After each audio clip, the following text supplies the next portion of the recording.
Attention, BRN affiliates. Showtime in 90 seconds.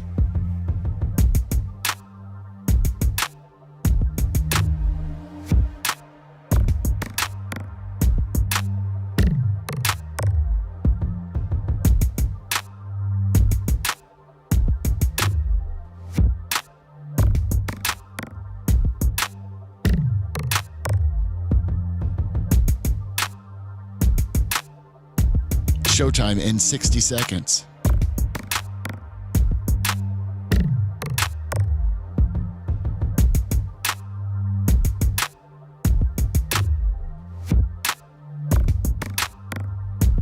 "45 seconds.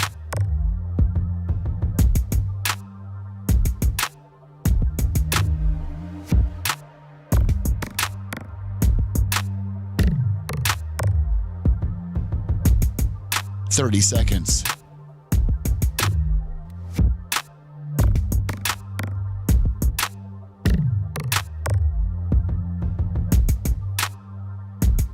The show will start in 15 seconds, and this is your last audible warning.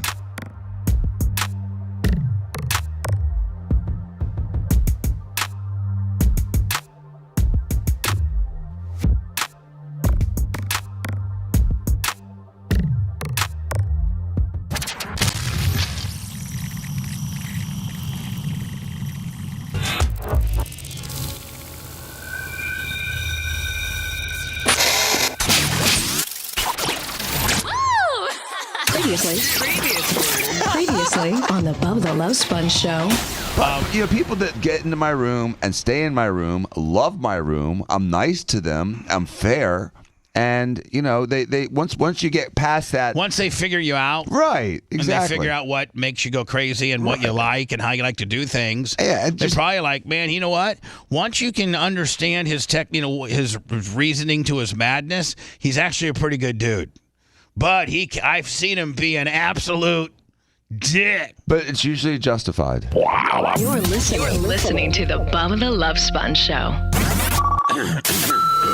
Broadcast rights for the Bubba the Love Sponge show have been granted to this station by the Bubba Radio Network and is intended solely for the enjoyment of our listening audience. Any rebroadcast, retransmission, or other use of this production without the express written consent of the Bubba Radio Network is prohibited.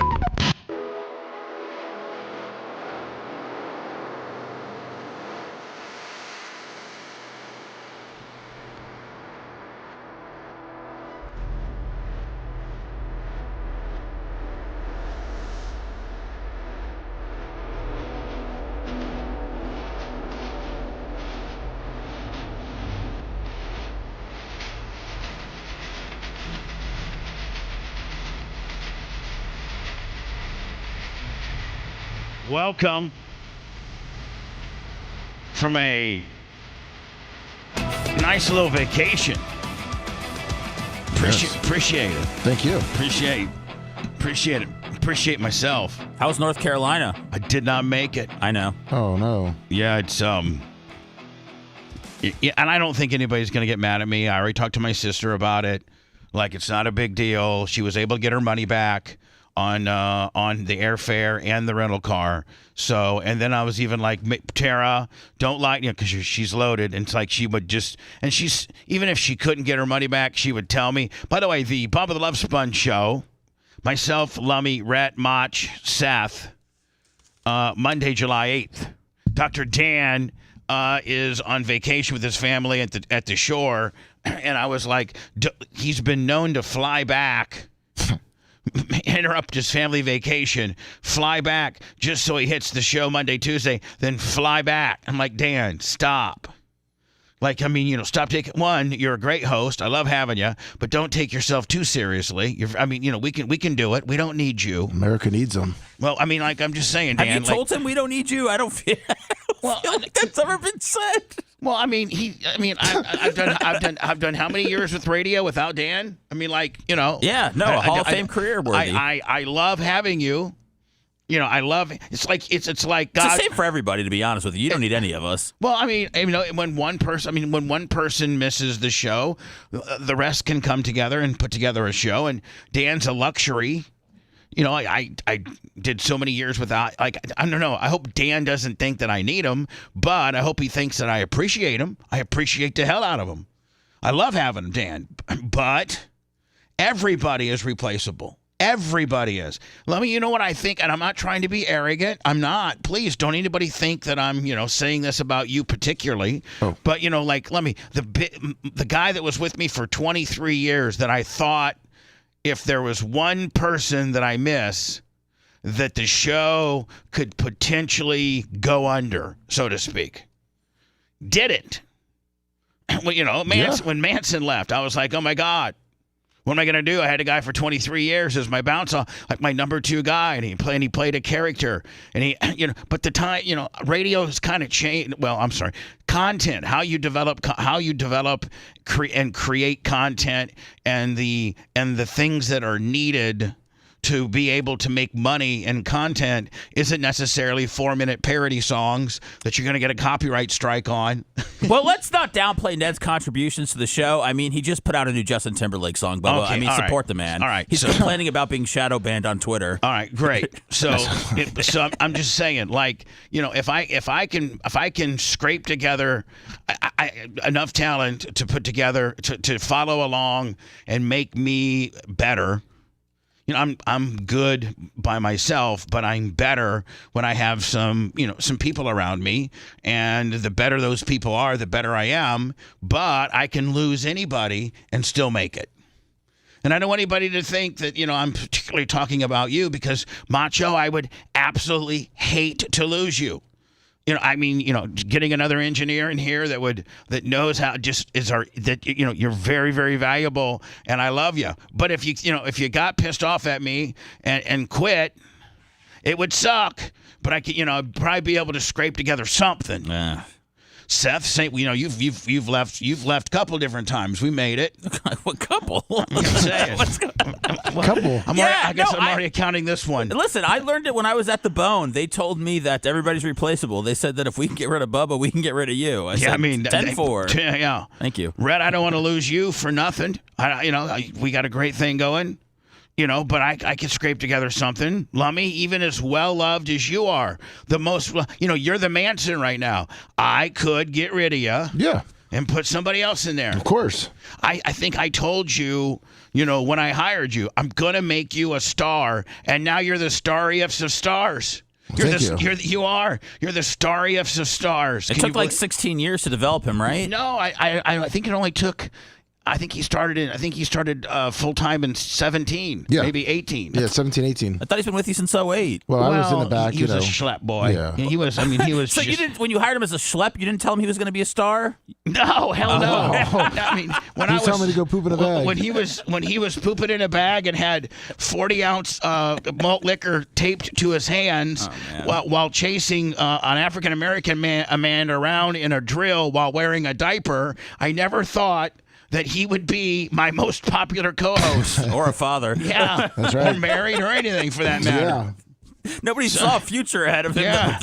So I'm just saying, nobody get too full of themselves and listen, I don't want anybody mad at me trying to browbeat everybody right now. This is all in fun. It's the truth. I mean, everything Tom Brady leaves. I mean, everything goes on, man. It's some things might take a hit, some things might get better, but mostly everything, we know everything can go on without us. I mean, I'm the seasoned quarterback.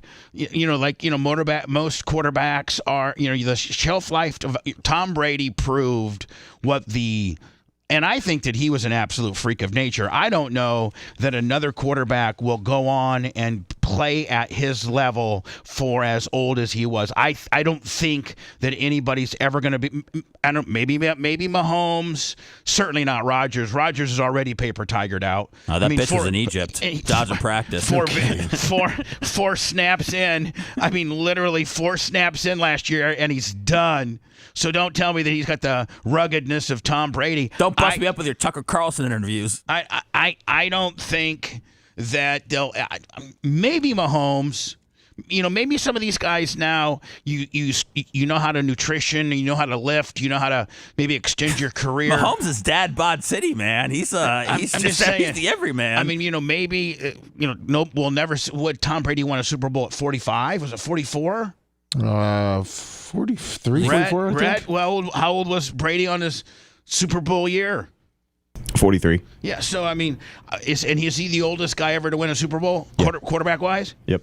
Probably by a lot. Yeah. Unless Favre, how old was Favre when he played the NFC Championship game with the Vikings? 39? Yeah, I think he was 39. He wasn't even 40 yet. He looked 51, but he was only 39. Did Elway go into his 40s? No. Peyton? No, I think they all were late 30s.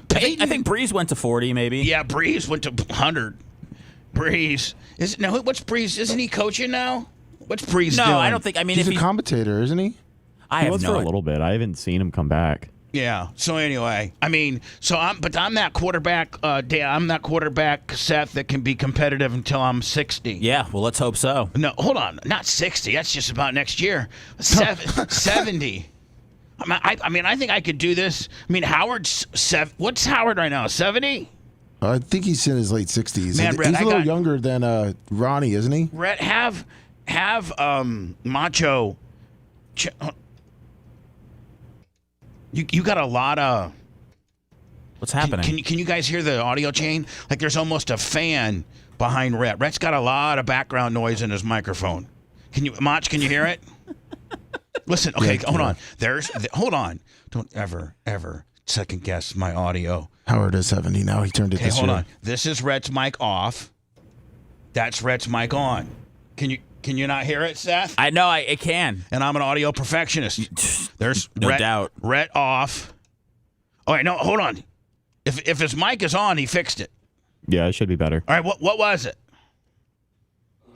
Hold on. Was I insane, and was there a No. little bit of white noise Lummy behind? must have hit the gate with his leg again. Oh, give me a break. Hey, Lummy, do you notice how those two numbnuts Yep. in there? They blame you for everything. You could literally, your fat leg could have been maybe never 19 inches from that We're gate. not back here pushing buttons during the day. Well, I'm just saying, don't blame it on Lummy's big ass leg. I mean, it could have been just, Why? It's because all the buttons are like under the desk, right? Macho's got a big leg. He does, and he Couldn't was have at the guessed, computer like- on Tuesday. It is looking a little raggedy back there. Hopefully we can, Lummy, listen, you know what I got to do? One of these days, we have got to get a storage unit cleared out. Yes, we do. All we have to do is just, we got like, like they're all about a quarter full. Well, no, they're all about half full. But we need to get one of them To move over to the other one. to move over to the other one, and then it gives you guys, you and Macho Man have like bona fide. It's okay to be, one that stays the driest, and put some stuff back there, like all the stuff in the hallway, and just give you guys another. Maybe even order some. I think one of them has racks, Lummy. It does, yes. Yeah. Maybe we can we make that a priority this week? Of course. I'll help you. Okay. And then Mach, we can start getting all that stuff moved, looking a lot better than it does right now. Because it really, I know it probably bugs you on how bad it looks too. I'm just thinking. Oh, I don't care how messy it looks back here, as long as we're on the air. Oh yeah, dig it. I just wire stuff up. He's like an electrician. He's like an electrician on a job site. You know how electricians are just straight. Messy. Oh yeah, Leave out of the all the wires everywhere. and plumbers, AC guys, and electrician all hate each other, and drywall hangers. Everybody on the job site hates each other. Oh, yeah, because no one cleans their own mess Hold up. on, and painters. I think those are the 4 or 5 main dudes on a job site. No, but then you got the framers too, don't you, Lummy? Yeah, and they don't clean up either. And you got the concrete guy. Yep. And they don't clean up, do they? Nope. I don't think any job, like if you're learning to be an electrician, I don't think they say to you, okay, so when you're stripping these wires, after you strip the insulation off, kind of at the end of the day, sweep up all your electrical stuff and try to throw it away if you can. Take that 10 minutes and kind of clean up after yourself. No, electricians, they just throw it down on the ground. Right, Lummy? Yeah, Like when leave they're it wired. there. Yeah. They don't clean up. Same thing with the drywall guys. They're just leaving stuff in. I think the drywall guys clean them. I think they clean up. They try to do good, but that mud gets on there, and they just leave it, usually. Right. By the way, I'm monitoring PayPal today. PayPal, Venmo, Cash App. Let me not trying to yeah. be too baggy, but it is payroll this week.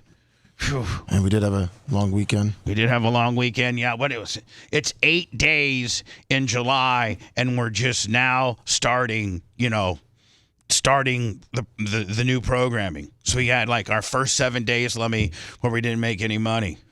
Hey, Seth, great job on your on the Instagram. I stumbled upon our Instagram this weekend, as I had a little extra time. I'll tell you my North Carolina story here in a minute, and I think everybody will understand. But T-shirt Will 25 Cash App. I was here in town. Thank you, T-shirt Will. Appreciate it. I was here in town and stayed with my mom for 3 of the two or three. Went out and spent the entire day with my mom. There was a cornhole tournament at the clubhouse. Lummy, you know Gloria Zach, you know the girl, Gloria Sue's daughter. Yeah. Angus's wife. Sue and Greg out at where my mom lives. Yeah, Sue is Sue's Janie Cakes is Larry Plummer. Like Sue is her best friend. I don't know. Listen, I don't know if my mom would be as healthy and mentally as sharp or been able to cope with losing her husband. I think she'd be far, way more depressed, way more if it hadn't been for Sue. Because Sue, comes down. Sue's married to Greg. Their daughter is Gloria. And, Sue will come down and be like, Janie Cakes, all right, we're going to Target. Or we're going to, Dude, those seniors really got to look. Now that they got to stick together. They got to really look out after each other, man. They got to. I mean, they really do. They got to keep each other alert, alive, and well. They do, because if not, they just sit in their house and are depressed all day. Yeah. Because half of them out there are widows. I mean, half of them have lost since they've been there. Half of them have lost their significant other. Think about how lost Larry would be without Elise. Think about how lost Elise. Well, I don't know if Elise would be lost if Larry was gone. Elise seems real. Elise seems very resilient. Okay, I think they both would be upset if somebody died. Okay, I do think that, but I think that Larry would be more bummed out over Elise being gone than Elise. Elise seems to me like she would just maybe go and start getting after it. Bubba, listen, man, I love my parents. I love a good Monday morning. Hypothetical, but if I have to think about taking care of one of my parents now on top of everything else, I'm going to throw myself in front of a trolley. Neil Mount Plaisir, $20. Thank you, Neil. Payroll this week. Appreciate it. So Sue is my mom's best friend, and she keeps her she just keeps her happy and keeps her active and things like that. Well, Sue's husband Greg and his son Greg Jr. They were in the cornhole tournament. There was a cornhole tournament at my mom's retirement community. That's surprising. Not outside, but in the rec room. Oh God. Brandon Reams, $10 in the PayPal. Thank you. PayPal, Venmo, Cash App. Rudy on the Cash App. Thank you. The Bubba Army. And so Greg and his son, and then Greg's daughter Gloria and her husband Angus, they are both in this cornhole tournament, and guess what? I know there was about probably 50, 60 teams in this damn thing. Jeez. And we were eating barbecue, watching them play indoors. They weren't hitting the roof or anything, the ceiling? No, it's a big rec room. Oh, okay. And it ended up being Gloria and her husband versus her dad and his son. So it ended up being an entire family affair. Wow. Greg, Big Papa Greg won, just to let you know. Nice. So I spent the majority of my vacation with my mother, and I got a video that Rhett will thumbnail up that we'll get up today. And out there they drive golf carts everywhere. And I really like it. You have a car, but you can drive golf carts out to the culvert. Right outside their community is a Culver's, and that's where traditionally I take my mom for dinner. Although she had gift cards and she bought. Oh, that was nice. Then we drove around we drove around the golf cart a little bit and saw a deer and saw a bunny and saw a crane. And I made Merch Crick get out of the golf cart and film these animals. All of them? Yeah. So and then we went over a couple bridges and just had a nice day with my mom. That's nice for the most part. Then we went back and watched TV, which is usually Fox News and Janie Cakes yelling at the TV, wanting to see anti-Biden videos. That's all she wants to look at is anti-Biden videos, and she's on her Facebook the entire time. She has this little stylist, and she just scrolls and scrolls and scrolls Facebook. I think that's what old people do. is they go down to the rec center, watch a cornhole game, get some barbecue, drive around a little bit, then go home and scroll on Facebook while you're watching Fox News. It's the life. But Seth, I did get an opportunity to check our Instagram, and thank you for the new stuff that's up. Oh yeah, there's stuff going on. There was a meet and greet. There was an impromptu Bubba Army meet and greet in Charlotte. Got pictures of that. Yes, I believe Big Buck put that together, and Gary Cantrell was part of it too. So that's on our Instagram. And here's the thing, Big Buck, next time, or anybody for that matter. Like if Las Vegas Mario, there's a lot of people in Vegas. And Seth, if you look at our podcasting numbers lately, St. Louis out of nowhere is like our third city. I know. Out of nowhere. I know. I saw it yesterday. We got a Bubba Army sleeper cell in St. Louis. I mean, I was thinking we just show up to St. Louis and just say, like, we're here. Yeah. If anybody wants to come see us, because we know that you're listening to us, unless there's just a family of, like, 100 people from St. Louis that all moved down to Florida and are listening to the podcast every day off the St. Louis area code. But I have no idea how we're getting so many listens in Missouri. But we are. Missouri went from, like, 16th to 3rd. That's right. In states. Over Miami. Wow. So then on our Instagram, if you go to our Instagram, by the way, almost everything, Instagram, Twitter, Twitch, Facebook, YouTube, Rumble, Instagram, did I say X, Twitter? Yes. TikTok, all of that is at the Bubba Army, except for TikTok. You got to do TikTok. You got to go underscores on the and Bubba because somebody took it. Yes. And won't give it back to us. No. But our Instagram, and then it has another, has Dan and Seth pitching, doing their pitching practice. And then, Lummy, what is this? Who's this? This is Gary Cantrell. That's what Gary Cantrell looks like? Sure does. Oh, and is there a little audio on the deal? Yeah. All right, hold on here. And from beautiful Charleston, South Carolina, I hope you guys had an amazing 4th of July. He looks like a fat rat. Oh, my God. Rat, no disrespect. What about disrespect? Rat, if you had like a pituitary thyroid issue and gained about 60 pounds. Gary's been crushing it at the gym, man. Hold on. He's been putting in the work. I'm not saying Gary is a fat ass. But you're softening the blow with Rhett when sorry. you just called Gary fat. Oh. Well, Rhett's not fat. Right. That's why I'm saying you're softening the blow with Rhett. And I hope your weekend is equally as amazing. And I want to take this moment to thank everybody as we are... The only thing he's doing wrong, Lummy, is if that is a Bubba Army hat, then he should have it facing forward and be full Bubba Armied out. You know what I'm saying? Yeah, I think it is, and that's why it has it turned around. Rapidly approaching 24,000 subscribers here on Instagram. Thank you. Man, Seth's got him all buffaloed. Woo! Hey, what's up? Hey, man, work hard to get my Instagram numbers up. That's where my bony comes from. Of Armies, it's Gary the Cantrell checking in from beautiful Charleston, South Carolina. Seth even dispatches his work, up to Charleston. I hope you guys had an amazing 4th of July, and I hope your weekend is equally as amazing. And I want to take this moment to thank everybody as we are rapidly approaching 24,000 subscribers. You're probably gonna. If we were to monetize, Gary, you idiot. If we were to monetize this, we probably got a community. We'll probably you can play songs on Instagram. You can? Yes, Yeah, sir. Instagram. Subscribers here. Gary, I'm so very, very sorry for calling you an idiot. Because the true idiot's me.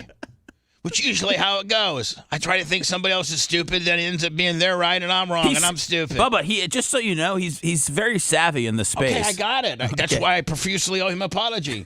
I am not very savvy, which is evident by my tweets. I tweet a lot of wrong things. By the way, Gary will be here this week for the on party. Instagram. Thank you. He ain't staying with me, is he? No, he's saying he's saying me. Hey, what's up? Hi, Gary. There, Cantrell. Thank you. I mean, he's gonna come by. Can he come by? Well, yeah. I mean, he draws a paycheck from here. Well, I just want to make sure. He's an employee. He's very stiff. What's this? Hold on, it's Hacksaw Jim. Jim Lummy. It's Hacksaw Jim. Lummy. Jim, what's it go? Duggan. Duggan. It's Hacksaw Jim Duggan's younger cousin. Not that much younger. Let me hear. It's Hacksaw Jim Duggan's slow, autistic, That's right. Down syndrome brother. Oh boy. July. Wishing everyone has a great 4th of July, great holiday weekend. What kind of beer you got there? Coors Light. What? No Miller Lite? Didn't have any in the Be fridge. safe out there. Cheers, Bubba Army. We'll be back. Should have had a Monster What's all the smoke in the background? I mean, I tried to light fireworks off behind me. he tried to. He They tried weren't going to, off. He tried to strategically. So listen to this. He had to put the film. I'm assuming the film was on a tripod. Yes, it was. And you had to hit record on that. And turned around and lit the fireworks off. Light the fireworks off, and then try to strategically walk to the camera and then edit out the rest. Correct. Right? Yes. Monday morning, 6 a.m. We'll see you there. Happy 4th. Cheers. I mean, the only thing you should have done, see, you're an idiot. Okay, thank you. Sorry, I tried. Can I tell you? Yes. Can I tell you what made this so much better? What? First of all, thank you for your submission. Thank you. Obviously, I put something up, Janie Cakes, and where'd you put it? We didn't get it for Instagram or it's Twitter. not been up. Red has to thumbnail. Oh, it's a video. It's a Okay. video, long form video, like 20 minutes. Oh, okay. You know, us going to Culver's and then us driving around and everything. And then we played, we got some we were eating popcorn, and Mom wanted to play The Lady and the Tramp with Bella to see if Bella truly is the trained soft touch eating specialist. And indeed, she didn't maul my mom's face. So it ends with that. You know, we're just, my mom and I just hanging out. Did Merch Kirk stay with you? Yeah, she was the camera person. Oh, nice. Yeah. That's fun. That's a fun little staycation. Yeah, it is. So, Lummy, the only thing would have been better is if you would have done instead of doing a Hacksaw Jim Duggan deal, which you should with the flag, but you should have taken 2 Coors Light, smashed them together. You know how Stone Cold did, and then poured them down. Correct. Instead of just that singular drink. So don't you think a Hacksaw Jim Duggins with the carrying the flag gimmick, and then that into a Stone Cold Steve Austin? You take the flag. Well, he's on thin ice with Ashley. So you take the flag and you jam it into the ground so it's standing straight up, right? Correct. Maybe you have to get a little bit of water and throw down on the ground prior to soften it up a little bit. You know what I'm saying? Yeah. So you know exactly where you're sticking your flag. Yeah. You hit your fireworks. You come up there. You're waving your flag. Happy 4th, Bubba Army. It's Lummy. And then you smash your 2 Coors Lights together. Hell yeah. And then you drink them down. Just trying to think about what made your video. I'm just trying to make your video better. I totally understand. That was my second Coors Light because the first one, because the fireworks kept messing up. So I was having What's up, Bubba Army? Let me hear. I mean, it looks like a 4th fire, of July. Bubba. It was. It really looks like he's in California fighting the wildfires. I was really on my does. 8th fire. I was it on my looks 8th like your firework. house is on fire. Wishing everyone has a great 4th of July, great holiday week. And see, let me. Where's the energy? Well, Where's that's what I was trying to tell you, Bubba. It's like you took a Xanax an hour before. Whoa, Hi, it's Xanaxed up, Lummy. I took a Klonopin and a Xanny because I was having some anxiety, and so this beer here, these fireworks, which have caused my brushes to turn on fire. This flag and this Coors Light. Hi, it's Lummy. Well, as I was trying to say, hey, it's Lummy. Happy 4th of July. Woo! Well, it was, Bam! Hit the beers together. Hit my music. Pew! Fireworks. What? I didn't have the 2, but that was my second beer I had. Be safe It out was there. hot. It Cheers, was 2 Bubba o'clock in Army. the afternoon. Be back. I was on my 8th firework. Monday morning, 6 I was a.m. sweating. I was We'll on see my you there. second shirt. Happy So 4th. I was already kind Cheers. of defeated at that point. So you're saying, Lummy? I love the way he does the little flag twist at the beginning, though, like that? Bubba. Like, it's aggressive. I'm trying to think about the good things of this. What's up, Bubba Army? Let me hear. 4th of July. Wishing everyone has a great 4th of You know July. what this screams of to me, Lummy? A guy that hates America. My boss is an asshole, and he demands that I had some kind of content for the 4th of July, so I'm going to go out here and tape it. That's what this No, I was screams mad of. that I spent like Great holiday $60 on weekend. fireworks and half of them Be didn't safe work. out there. Cheers, Bubba Army. Sorry, you what? I spent $60 on fireworks and half of them didn't work. Really, they were duds? Like They were got duds. they got wet or something? I don't know. They're just smoking in the background the whole time. I wanted Take it up flares with going by. China. Oh, so you wanted like the Chinese Roman deal to be going Yeah. off, like chew. Exactly. That's the ones I bought. Like when Kenny Powers came out in Mexico. Yeah. That's what my goal was. Yeah. But they were all flamed Monday out. morning, 6 So your enthusiasm kind of matches your disappointment level of the fact that the choreograph that you had planned didn't work. And I told Ashley, and so Ashley and Walker went to go get more fireworks because these fireworks weren't working. man. So then they left, and I was filming this.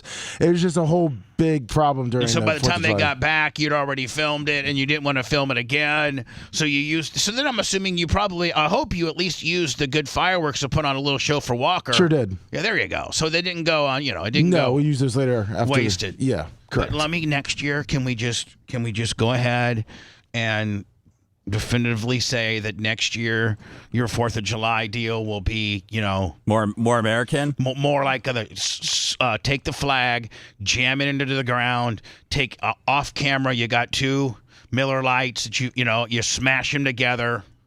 And then, you do you go from a Hacksaw Jim Duggan over to a Stone Cold Steve Austin. You know what I'm saying? Will do.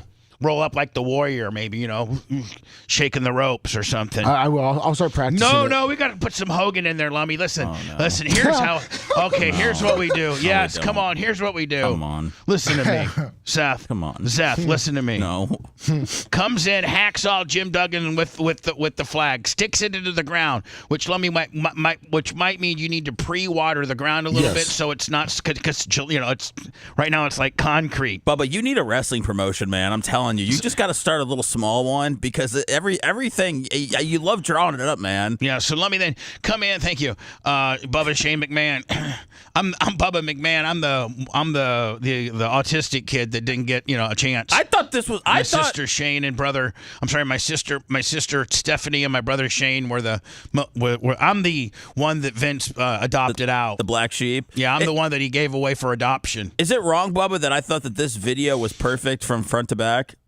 Oh yeah, I mean, this is perfect. There's always room for improvement. No, hold on. This video is This video for being his first one is perfect, but we're always trying to make things better. Yes. So next year, Lummy, you're already perfect video. We can even make more perfecter. Okay. Yes. I know it's not. I obviously know that's not a word. So please, Lummy, you said you spent $60 on fireworks, so just turn in your receipt and we'll reimburse you for that. Oh, thanks, Seth. I mean, we could even maybe do it. No, I don't think we can blow off fireworks here because of the planes. No.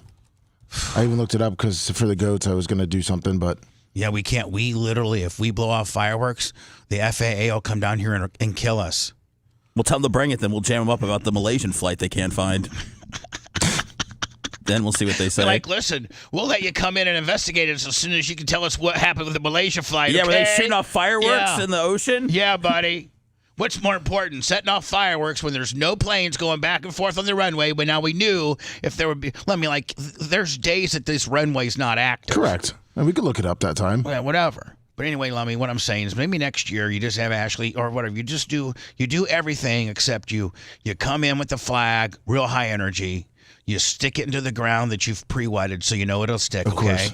Then you take your shirt and you're going to have to kind of start ripping. You got to do a little start, then pull it off like Hogan, and then take 2 beers off camera, grab them, smash them together, and drink them down like Stone Cold. I'll get Ashley to paint my chest and belly American flag, and then I'll have her off camber throwing me the beers like Stone Cold. Oh, yeah, and then just down them. Yeah, because he always like. I gotta tell you, he would have been one hell of a first baseman because man, they would catch him and he'd sometimes. Well, what about the guy that threw him? I mean, the guy throwing him was awesome. Yeah. Well, I'm just saying they were both great. Yeah, they both. You can tell they'd worked together for years because that guy would lob him just 100. And sometimes I'm thinking he always had him like when he lobbed him to Stone Cold, he always had him front, like top up facing. Yeah, that was I don't think Stone Cold had to flip him around a lot. I don't think so. No. Were they Bud Lights or Coors Light? Coors Light. I bet you. Do you think, Seth? You think they paid a ton of money to be the beer? I don't think so, man. I don't think they had a beer deal back then. Really? I mean, they would have worked it in a little bit more. I think he would have showed off the can a little bit more. Now that I'm thinking about it, I mean, Bubba, though. I mean, not to get into wrestling right now, but they have it so fully decked out. There's so many commercials. They have it around the ring now, where they're running advertisements for TV shows. I mean, they are really maxing it out with the money they can make now. They've got Prime Drink as their stickers in the middle of the ring right now. So I'm just saying they've really found a way to maximize it. What's this? It's 10. We're just a little 15 minutes late. Well, it was your responsibility to come get me like you just did. Was it? Yeah. I snuck in here before because Lummy was looking for the tactical backpacks. He couldn't find them. They're in the fucking box. They're in the black box. There's no black box up here. I didn't authorize for this to get posted. It's just stupid. Sometimes there's a lot. Yeah, I know. It did well. So, sometimes there's a lot of discussion about when to wake you up, and people are afraid, and I'm not afraid. All right. Well, anyway, good job on the Instagram, my friend, this weekend. I need to go to words, Lummy, but Hogan looks like Hogan's in the news for. And here's the thing, man. I think that they're really screwing with Hogan on this deal. I think this is not nearly as big of a deal as they're trying to make it. This looks it feels very clickbaitish. You know what? Knowing pro wrestling, maybe Hogan turned himself in. You know what I'm saying? Wait, what do you mean? Oh, I don't. Like he set himself up to be a racist? No, he already did that angle, Bubba. I should know firsthand, right? We'll get more into that next. It's the Bubba the Love Sponge Show. We were drunker than Nick Hogan's wife when we put this thing together. BubbaArmyHQ.com. The Bubba the Love Sponge Show will be right back.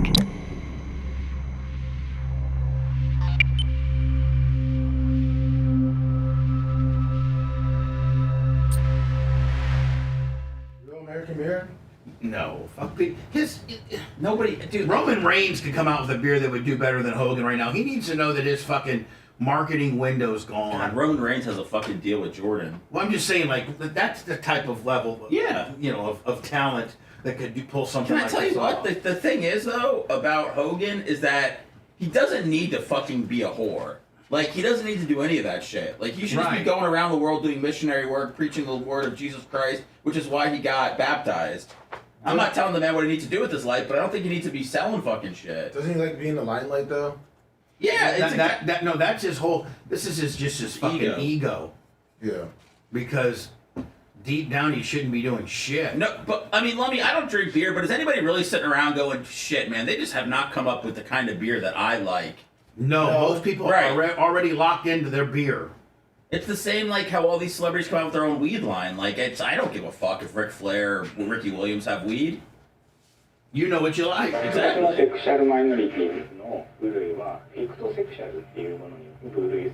This guy's coming to Lummy's party. Oh, you know it. Now, what is this? I don't know. The guy married a doll.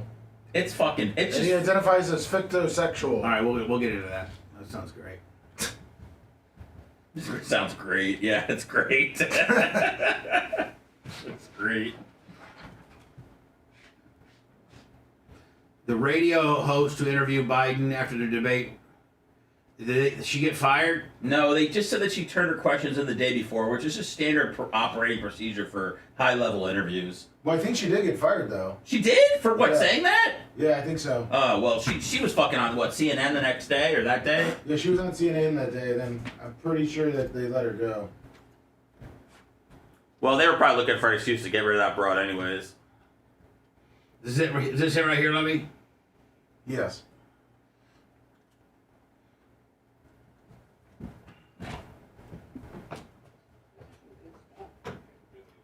I can't wait for Lummy's party at Tropics Like It's Hot. Try Tropics.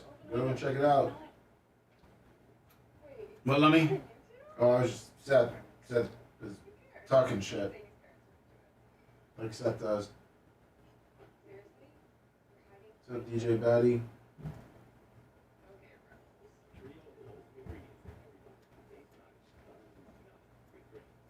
What's up, Snizzux is there? Pretty sweet. Grapes. That thinks and drives like a human, but better. That's the theory behind the wavy driver. I'm Rip the Cyber Guy. Follow me at cyberguy.com or my newsletter. It's free. Now, this isn't your average self-driving vehicle. It's powered by cutting-edge AI that can reason and adapt to new situations just like you and me. But unlike us, it never gets tired or distracted. The wavy driver learns in a virtual world called Wavy Room. Thank you, Macho. Imagine a self-driving big rig.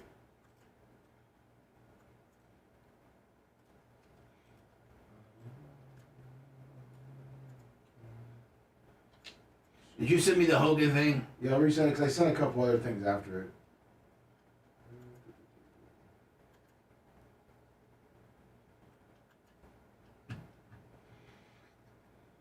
I resent it.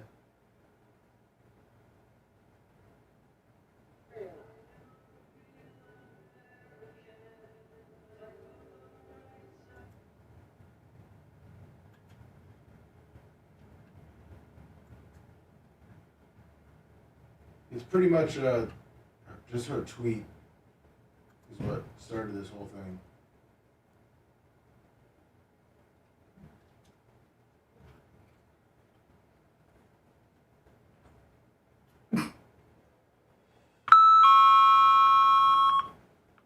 Hey, Macho Man was right. This shit's hitting fucking Texas.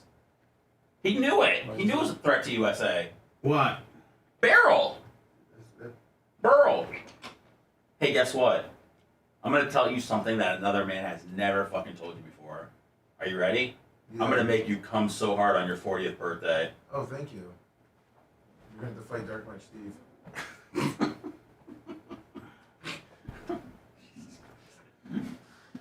Maybe both of you guys can just do a tag team.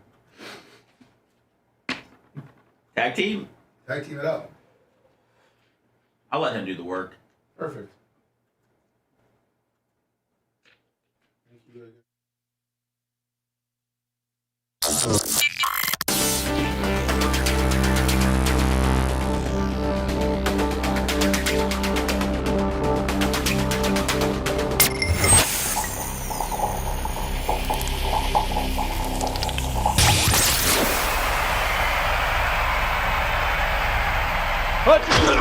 He's been more faithful to the Packers than to his own wife. Yes. Welcome back to the Bubba the Love Sponge Show. Let me, for like the 680th time, can we get those refreshed? Either you guys write them to me, or we can get them to Tara or something. Yeah. I like that girl, but we don't have any others. Well, and they burn so fast. Should you just do now back to the Bubba the Love Sponge show? Yeah, sure. All right. Now back to the I don't know if I should say it. Well, no, I'm just saying those don't burn as much as like the joke ones do. Yeah, so we'll get the Terror to do that. And now back to the Bubba the Love Sponge show. Now back to the Bubba the Love Sponge show. Okay, all right. Seth Wiley, 25 on the Venmo. So Hogan's got this new beer. What is it? Real American beer, which I think we all agree. Like Hogan, you got like, I don't know, between the two lawsuits, I think you got, my estimate, rumor has it, I don't know for a fact, but I've been told by such very unreliable sources. In my opinion, I've heard the between Gawker and Cox that he pocketed about $55 million. So, take half of that, and let's just say he's got $25 million. He's got $25 million. And, his house is probably paid for. And then he's got, this karaoke, or this Hogan's hangout. Hogan Beach Club. And a couple of memorabilia shops. And truly, having known Terry probably better than anybody in the world for, a 10-year period, I think Hogan doesn't have the ability not to be Hogan.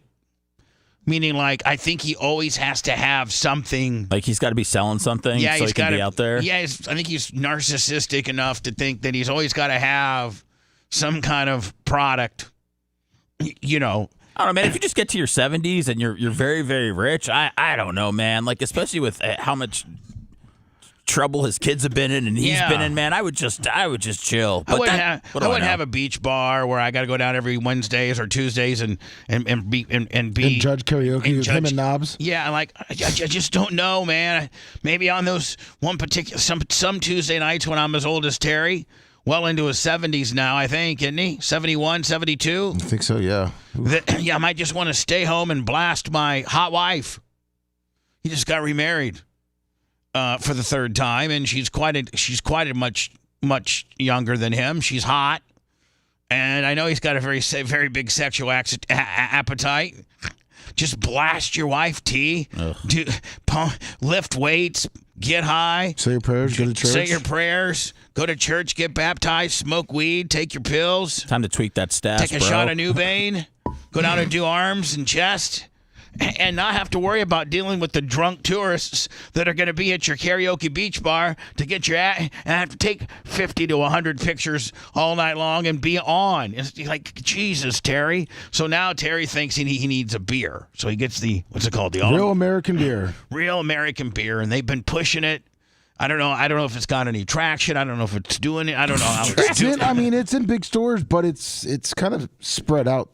afar. Yeah, I mean, I think they got some good distribution, Walmart and things like Total that. Wine. But there's no buzz on it. Are people looking for a new beer to drink? I don't necessarily think that they are. I think people are pretty, beer locked in specific. I think you're a Miller Lite guy. Are they trying to capitalize on American? By Yeah. okay. Well, this is a beer that's supposed to bring the left and the right together. Okay. Sure. Right. I mean, Hogan should just have Hulk Hogan beer, for kick-ass dudes. You know what I'm saying? Hulk Hogan's best chance of bringing people together was in 1988 before we actually knew anything about him. Right. So, Hogan, you're tainted. I'm tainted. I helped taint you.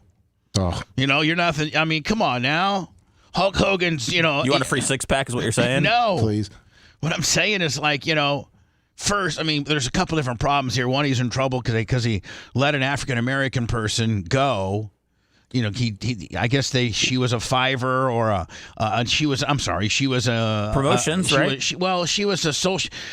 You get a hold of these agencies and they reach out to social influencers and they hire you for a week. And you have to do 7 tweets or 7 mentions of this product in a week, and you get X amount of dollars based on what type of numbers you have, but you get hired by the week.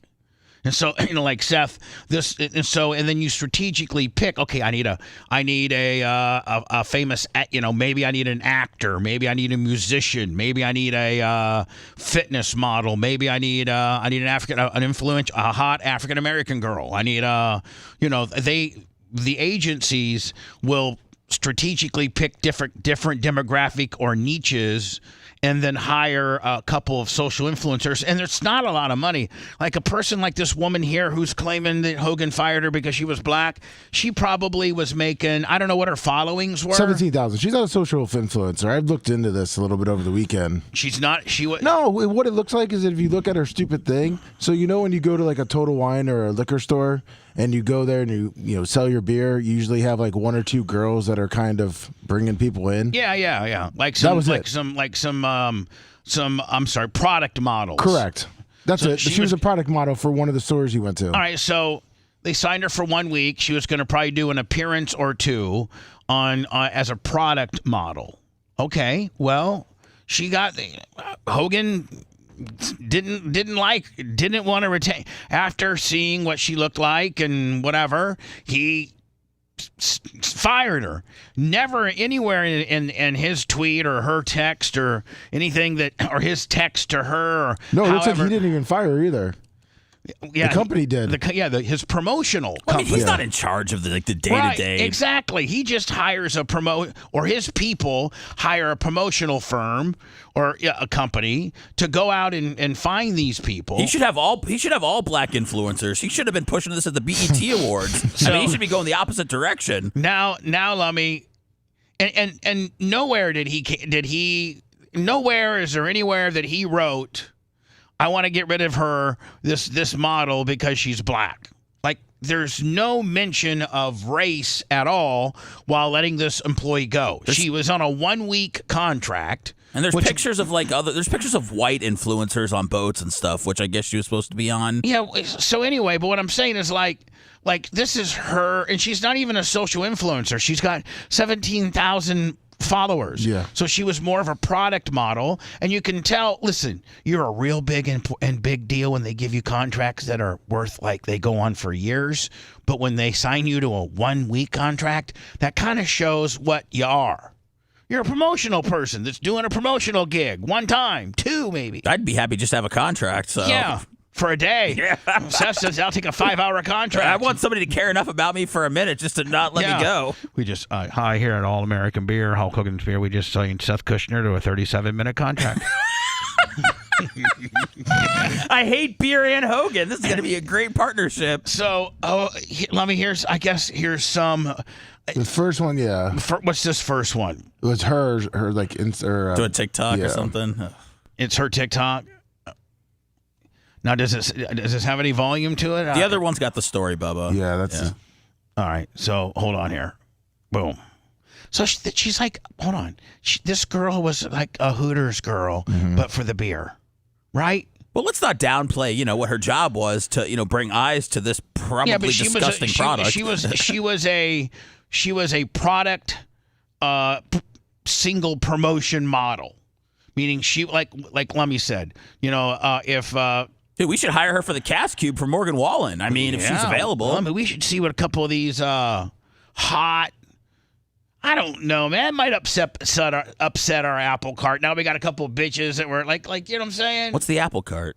Let's say everybody knows their job at the Morgan Wallen Cash Cube this Friday. Okay. That having a couple of bubbly ass hot chicks, I think that's just going to get in the way more than anything. I'm just saying, if Hogan is fired them and is being called racist for it, like we could really bring, we could hire them and say we're not racist. Here's 2 hot black girls. Boy, Rhett would certainly enjoy the event more. Bad idea, Bubba. Bad idea. Thanks. Sorry. Hogan cancels contract with brand ambassador after he finds out she's black. They got rid of her, but nowhere does it state because of her ethnicity. Hulk Hogan has been accused of firing an ambassador. By the way, he didn't do his promotional company. He hires a promotional company to be there that day and to have these chicks be there. And they got rid of this person, not Hulk Hogan. That'd be like blaming Dion because somebody in lawn maintenance, Lummy, got fired, and the guy that mows the field, field, and Dion didn't specifically say, "Hey man, whoever mows the field ain't doing too good." Like Dion doesn't even know who mows the field, right? No. But the guy who mows the field got fired. Then the next thing you know, the headlines would be Deion Sanders gets 26-year University of Colorado landscaper fired. Racist. Because he was a white dude. Story time. Hulk Hogan paid me to be... Oh, this is this girl here. Yeah. Hogan, you should have kept on to her. She's pretty hot. Well, I'll just say something. When from working back in the day on different trade shows, and Bubba, people that you could hire, every different day, and that's probably what happened. A client wanted different people than her. Right. You can even get just a day deal. Correct. I want I want a blonde and a black girl on Friday, and I'd like a brunette and a Mexican girl on Saturday. Right? Yes. Story time. This comes from this girl. Hulk Hogan paid me to be a brand ambassador, and this happened. My contract was for a week. And after one day of promoting his brand... Hey, Seth, she got one day out of it. I know. He canceled my contract because... I don't know why, but these are the new brand ambassadors. This is the weird part. Essence. Well, is that her name? Yeah. You didn't do anything wrong at all, in fact, but I'm sure you did great. I'm sure you did great. But this client wants us to cancel the rest of the events this week. I'm real sorry. Oh my God, what happened? Are they only taking me off of the events, or are they canceling the events completely? All the rest of the events are canceled. Hold on now. Hold on. That's what this is even more clickbaity. Yeah. Like if he just didn't cancel her, but they canceled the rest of all promotions. Does she think that he canceled the whole promotion just to get rid of her? Yeah. Do you think, man, I gotta tell you, this thing would have been better if we wouldn't have had that black girl. I'm done with the whole damn shit thing. But Hogan, we got Saturday and Sunday left. Screw it. That black girl on Friday ruined it all. Well, you already got a bad rap with black people, Hogan. So what should we do? Should we just fire everybody? No, this further insulates him. All the rest of the events are canceled completely, not just her event. She even says, oh my God, what happened? Are they only taking me off the events, or are they canceling the events completely? The handler, the boss, whoever, comes back and says, all the rest of the events are canceled completely. Meaning, Hogan ain't doing he ain't doing events with that hot blonde, with that hot brunette. Nothing. Done. The whole thing's done. I was told the events were being completely canceled, but I see this the next day. I think it's in a totally different area. That's why, too. Oh, yeah. What she just showed is Parks and Rec, and that's like in St. Pete, Tampa. So what he may have done is that they were scheduled to have maybe multi-events in Hillsboro. Do they have Hogan at every cash and carry that's in the area? Pretty much. Cash and carry. And then let me... they decided not to do multiple events there, but then go on to the next event scheduled. Yeah. And which involved all new personnel because it might have been on the other side of the bridge. Is this all based out of Tampa? No, up in like Minnesota. Oh, this is in Minnesota. Yeah, it's spread out. Man, That was in Hogan, Missouri. Man, Seth, you're 70-some years old and you're having to travel to different parts of the country and stand in supermarkets. It's warm this time of year, brother. And deal with degenerates that want to drink beer all weekend long, right? I love the Great Lakes or the 10,000 Lakes. I guess they didn't have room for us on the boat. Hogan paid me to be a brand ambassador. It's the same thing, Bubba. It's just repeating.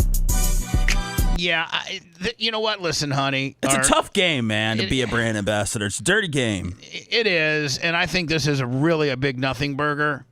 Like Hogan didn't do anything wrong here. And here's other than starting the beer. Yeah, the only thing Hogan did wrong is thinking that this beer is going to make it. Like he just signed Dylan Mulvaney as a brand ambassador.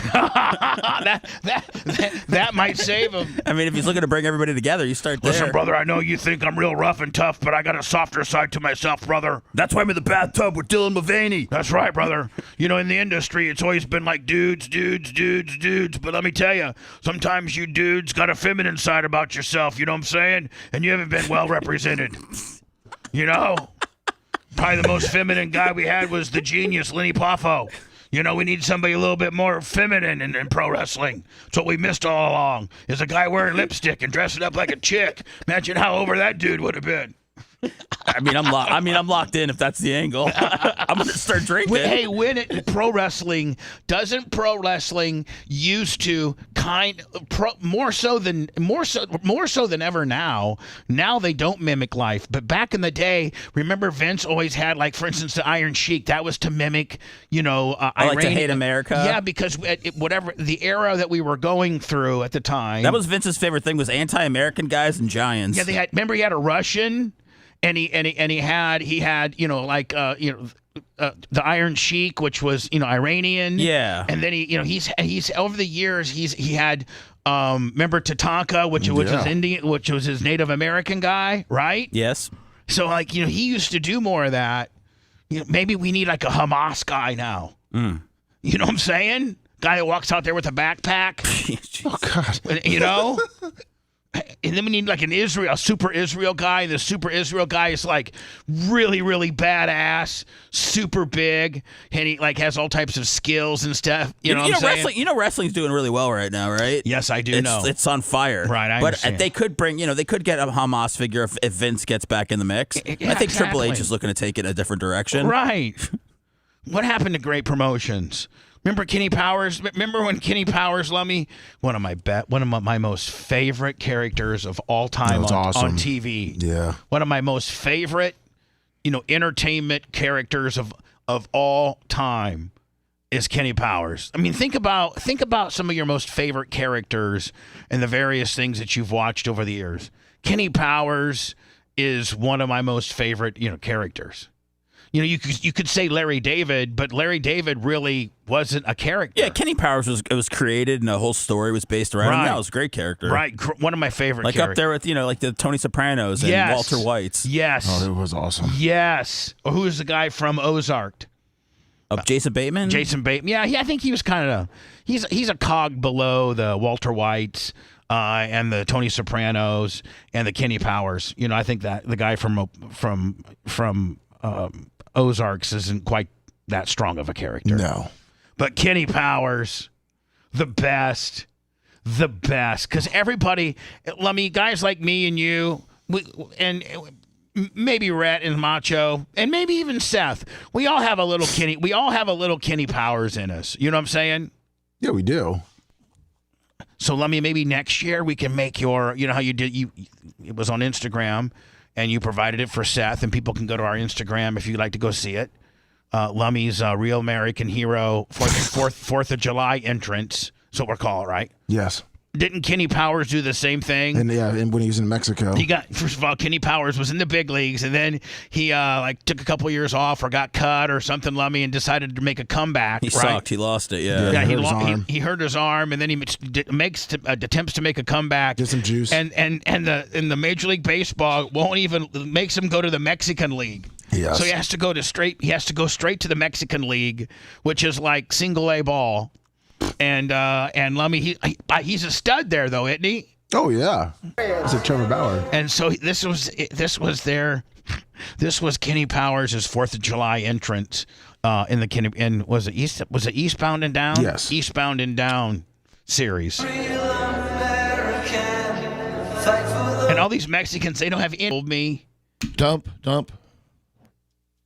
I forgot what Hogan told me. The guy that made his song made. Oh. But I think it's millions and millions of dollars. Hogan doesn't own his own song. Oh, really? Well, I hope that guy's still getting residuals. Who gets $10 in the Cash App? No, he really does. He gets he gets. Oh, so that was made just for Hogan? Yes. Oh, wow. That song was made just for Hogan. That dude killed it. I think that guy. Correct me if I'm wrong. I think it's Jim Johnson. Composed by Jim Johnson and sung by Rick Derringer. Come on, Seth, give it to me, love. I didn't doubt you for a second that you knew that, Bubba. I don't have any Google. I have not Googled or nothing. That was too. Jim John, because Hogan and I talked about it, and I forget, Lummy, like how much he got paid when Hogan was really running hard. Like, he doesn't make much money now. They don't use it, as much as they did. But think about when he was wrestling, 6 nights a week. Going to, that was his song. Yeah. Whether it was on TV or a house show, it got played, and Jim Johnson got a residual check. That would almost be hey, Alexa, how much has Jim Johnson made on the Real American song? Jim Johnson receives a salary of $5 million. By the way, would you like me to play happy, upbeat songs to start your day? Yes. No. I don't think that maybe she's. Well, he was working for WWE from '85 to 2017. Holy hell! Yeah, and by the way, he wrote like Jericho. He wrote all the good ones. Oh, so he worked for WWE. I think he wrote. Oh. I think he shut it down, man. I think he wrote Sexy Boy. That might be the richest guy outside of Vince McMahon to ever work for WWE. No, if he had a good deal, right? Well, think about it. I mean, he had the Undertaker song. He did. Yep. He had, I think, John Cena.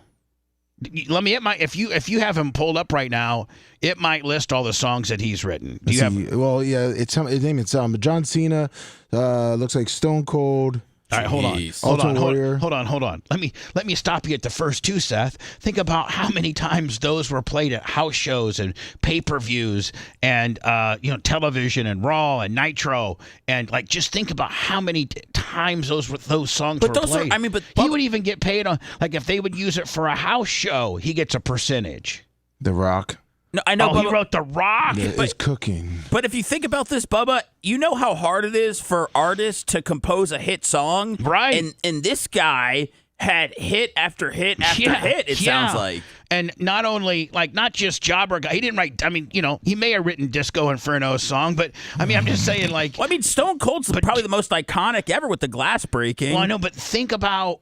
He wrote them all. He wrote The Rock, yeah. The Rock. Think about how much money that would be. No, I'm on board. Wow. But it looks like, I guess, because he's on $5 million, he doesn't get those. No, I bet he does. No residual. See, let me that. That was off field too. We could. No applause. They didn't know what was going on. No nothing. So anyway, Hulk Hogan, listen. That's not going to go anywhere. That's done. That is a stretch clickbait at best. I mean, we stand with All American beer. That's right. That's right. Maybe we should do an All American beer taste test. I've been trying to find it. I think I found one in Gandy. Looking it up. Can we do a baptism in the Great American Beer? That's a lot of beer. Who's going to baptize who? I don't know, Bubba. I'm just trying to. We can baptize Bubba in it I don't want to be baptized. Forgiving you of your sins. Oh, that would go with viral. a real American beer. It really would, especially if Alex Stein did it. Yeah. Should we get if we said, Stein, will you baptize Bubba in All American Beer to cleanse him of Hogan's sins? and then he uses it. He promotes it. You would do that, Bubba? Yeah. Okay. But here's the thing. Yeah. Don't put me on the case to find this beer now. No, we'll get it. It's on. There's one in Gandy. We'll get some. And then should we use like a little kiddie pool? Yeah. Yeah, that would be even better. Yeah. This is so great. And Stein comes out in like a little preacher gimmick. Yep. Well, make sure he brings it from Dallas before he leaves. No, we'll have to buy. We're going to buy his preacher. Well, no, we're gonna have to Amazon one in here. Oh yeah, he might like a have preacher outfit, and then he's gonna have to write a little script saying, I, Alex Stein, a man of God. We can't bring Hulk Hogan here today, but we can bring his juices. The real American beer. It's the holy water. It's the holy water, like the Christians we use. can't bring the man himself, but we can bring his beer. Mm-hmm. And so we are using this beer to anoint Bubba and dunk him and into Hulk Hogan's beer, which would then forgiving Bubba of all of his sins towards the inventor of this beer. Yeah, Hulk Hogan. Hulk Hogan. Are you getting caught up in the moment? You're now forgiven. Woo! You are now forgiven. You are now cleansed of all your sins towards this man's beer. Perfect. Bubba, are you getting caught up with this idea on the radio, or would you really do it? Because I think it'd be pretty strong. I think we should probably do it, even though much it jobs me out. I mean, I would do it, but no, I'm the only one that makes sense to do it. Right, I'm the only one that needs, forgiven. Yeah. By him. What if it cleansed you of worrying about him anymore, Sponge? Like, what if it just cleansed you of Hogan? And that's what you need to close the chapter. Well, no. However we say it represents, we got to do it. I must be baptized in Hulk Hogan's beer. That's right. Now, for whatever that means, we are so back. We are so for whatever that means has yet to be determined. Whether it means that I've cleansed myself from him completely, or whether that means that I've cleansed myself of the sins that I've committed to him. Or, something like that. Yes. Or maybe both. Can we have, like, Macho Man dress up as Macho Man as, like, the angel from heaven? Oh, yeah, I just want to let you know as Macho Man that Terry says he forgives you. Yeah. Holy shit, a lot of people have worked here. Glad we built BubbaArmyHQ.com for all the PTSD memories. Bubba the Love Sponge Show. The Bubba the Love Sponge Show will be right back.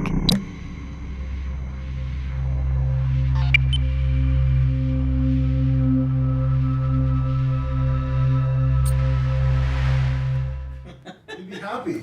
We probably have to buy like 2 cases. Yeah, that's true. I guess that's a good point. Once it's sold, who cares? He's probably like, hey, thanks, Bubba. You bought 2 cases of my beer. Is there really? Do you really know where the beer is? Yeah, we had a location thing because it's hard to find it. There's like 3 locations in Tampa. We could. Bubba, are you really gonna do that? Yeah. All right, we got to find out when Stein's coming on Friday, right? Because we have to do it on Friday. Yeah. Saturday. Friday or Saturday, that's it. Because he leaves. How about Sunday? He leaves Sunday morning at 6 a.m. Oh. Yes. Well, we could do it. Saturday. We could do it just Saturday. We'll just do it Saturday. Yeah. Before your gimmick, like at noon. Yeah. Okay. All right. That works. You know what I was thinking too.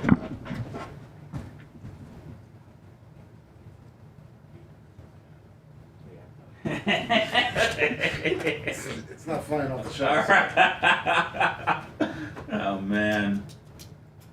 We're gonna start a fucking wave. They're gonna be like Hogan's beer sold out, and it's gonna make it the next fucking Beats by Dre. And we can then tell Hogan it's because of our baptism. Yeah. Oh well, he'll know, Bubba. What up, Berto? Chief Charlie. I was actually thinking about Stein doing it right as you mentioned him.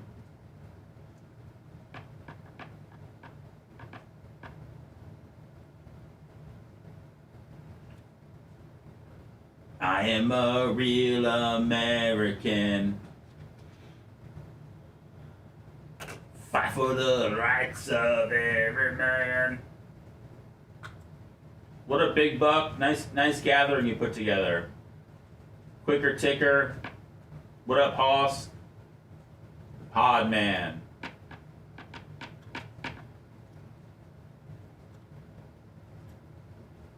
Oh, Hogan's going to get the push, Heather. He's going to get it this time. What up, Iggy?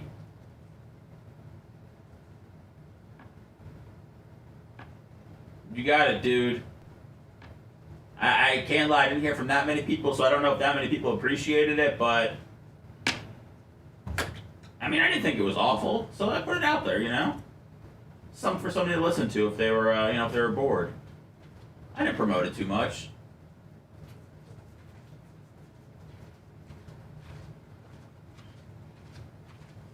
What up, Paul? You got it, jerk. You got it, jerkism.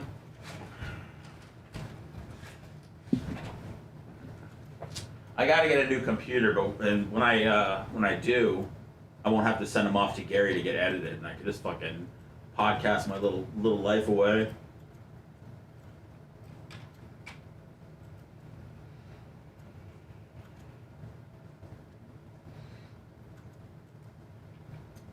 Morning, Big Buck. I got Seth. You sent me the Cena thing. Yes, it was in the email I sent you. I just sent one email that had everything. I know. I gotta find it.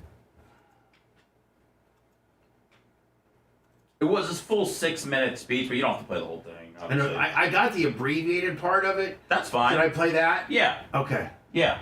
Okay. That's on our Twitter, the abbreviated one.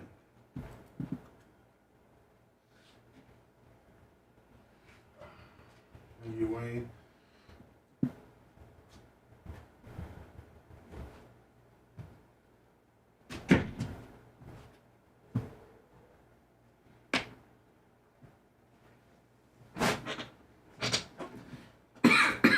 You know, some of the Bubba Army will be here Saturday. Oh, yeah, good amount. What's that, Lum? A good amount.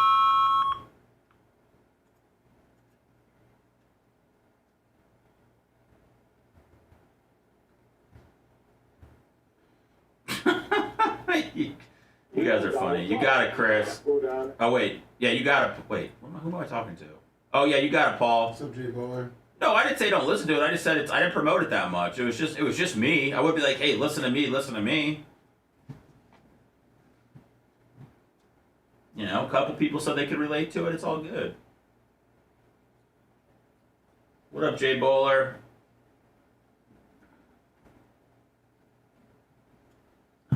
I'm so sick of the fucking internet.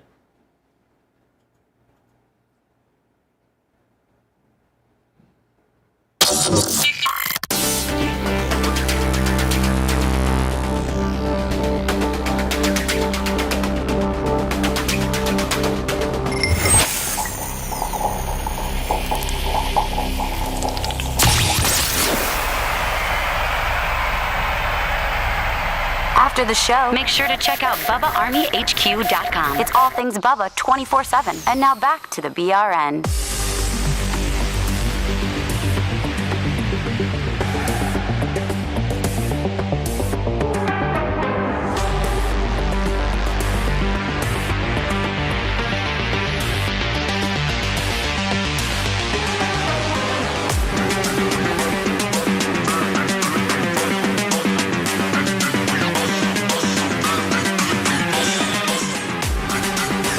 Today's after show, which is all of us.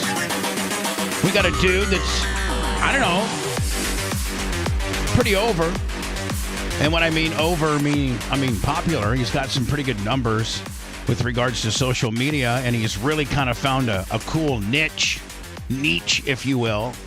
And that is he's a rapper for Trump. He's a rapper for Trump. And he's from around here. And he's from around here. Forgiato Blow. He went to Admiral Farragut. He went to Admiral Farragut. We played them in sports a lot. Were they always good? No, they sucked for a while, and then they figured out they could recruit kids. Yeah. Before we, it was really where all the rich people kind of sent their kids, wasn't it? Yeah. For the longest time. Yeah.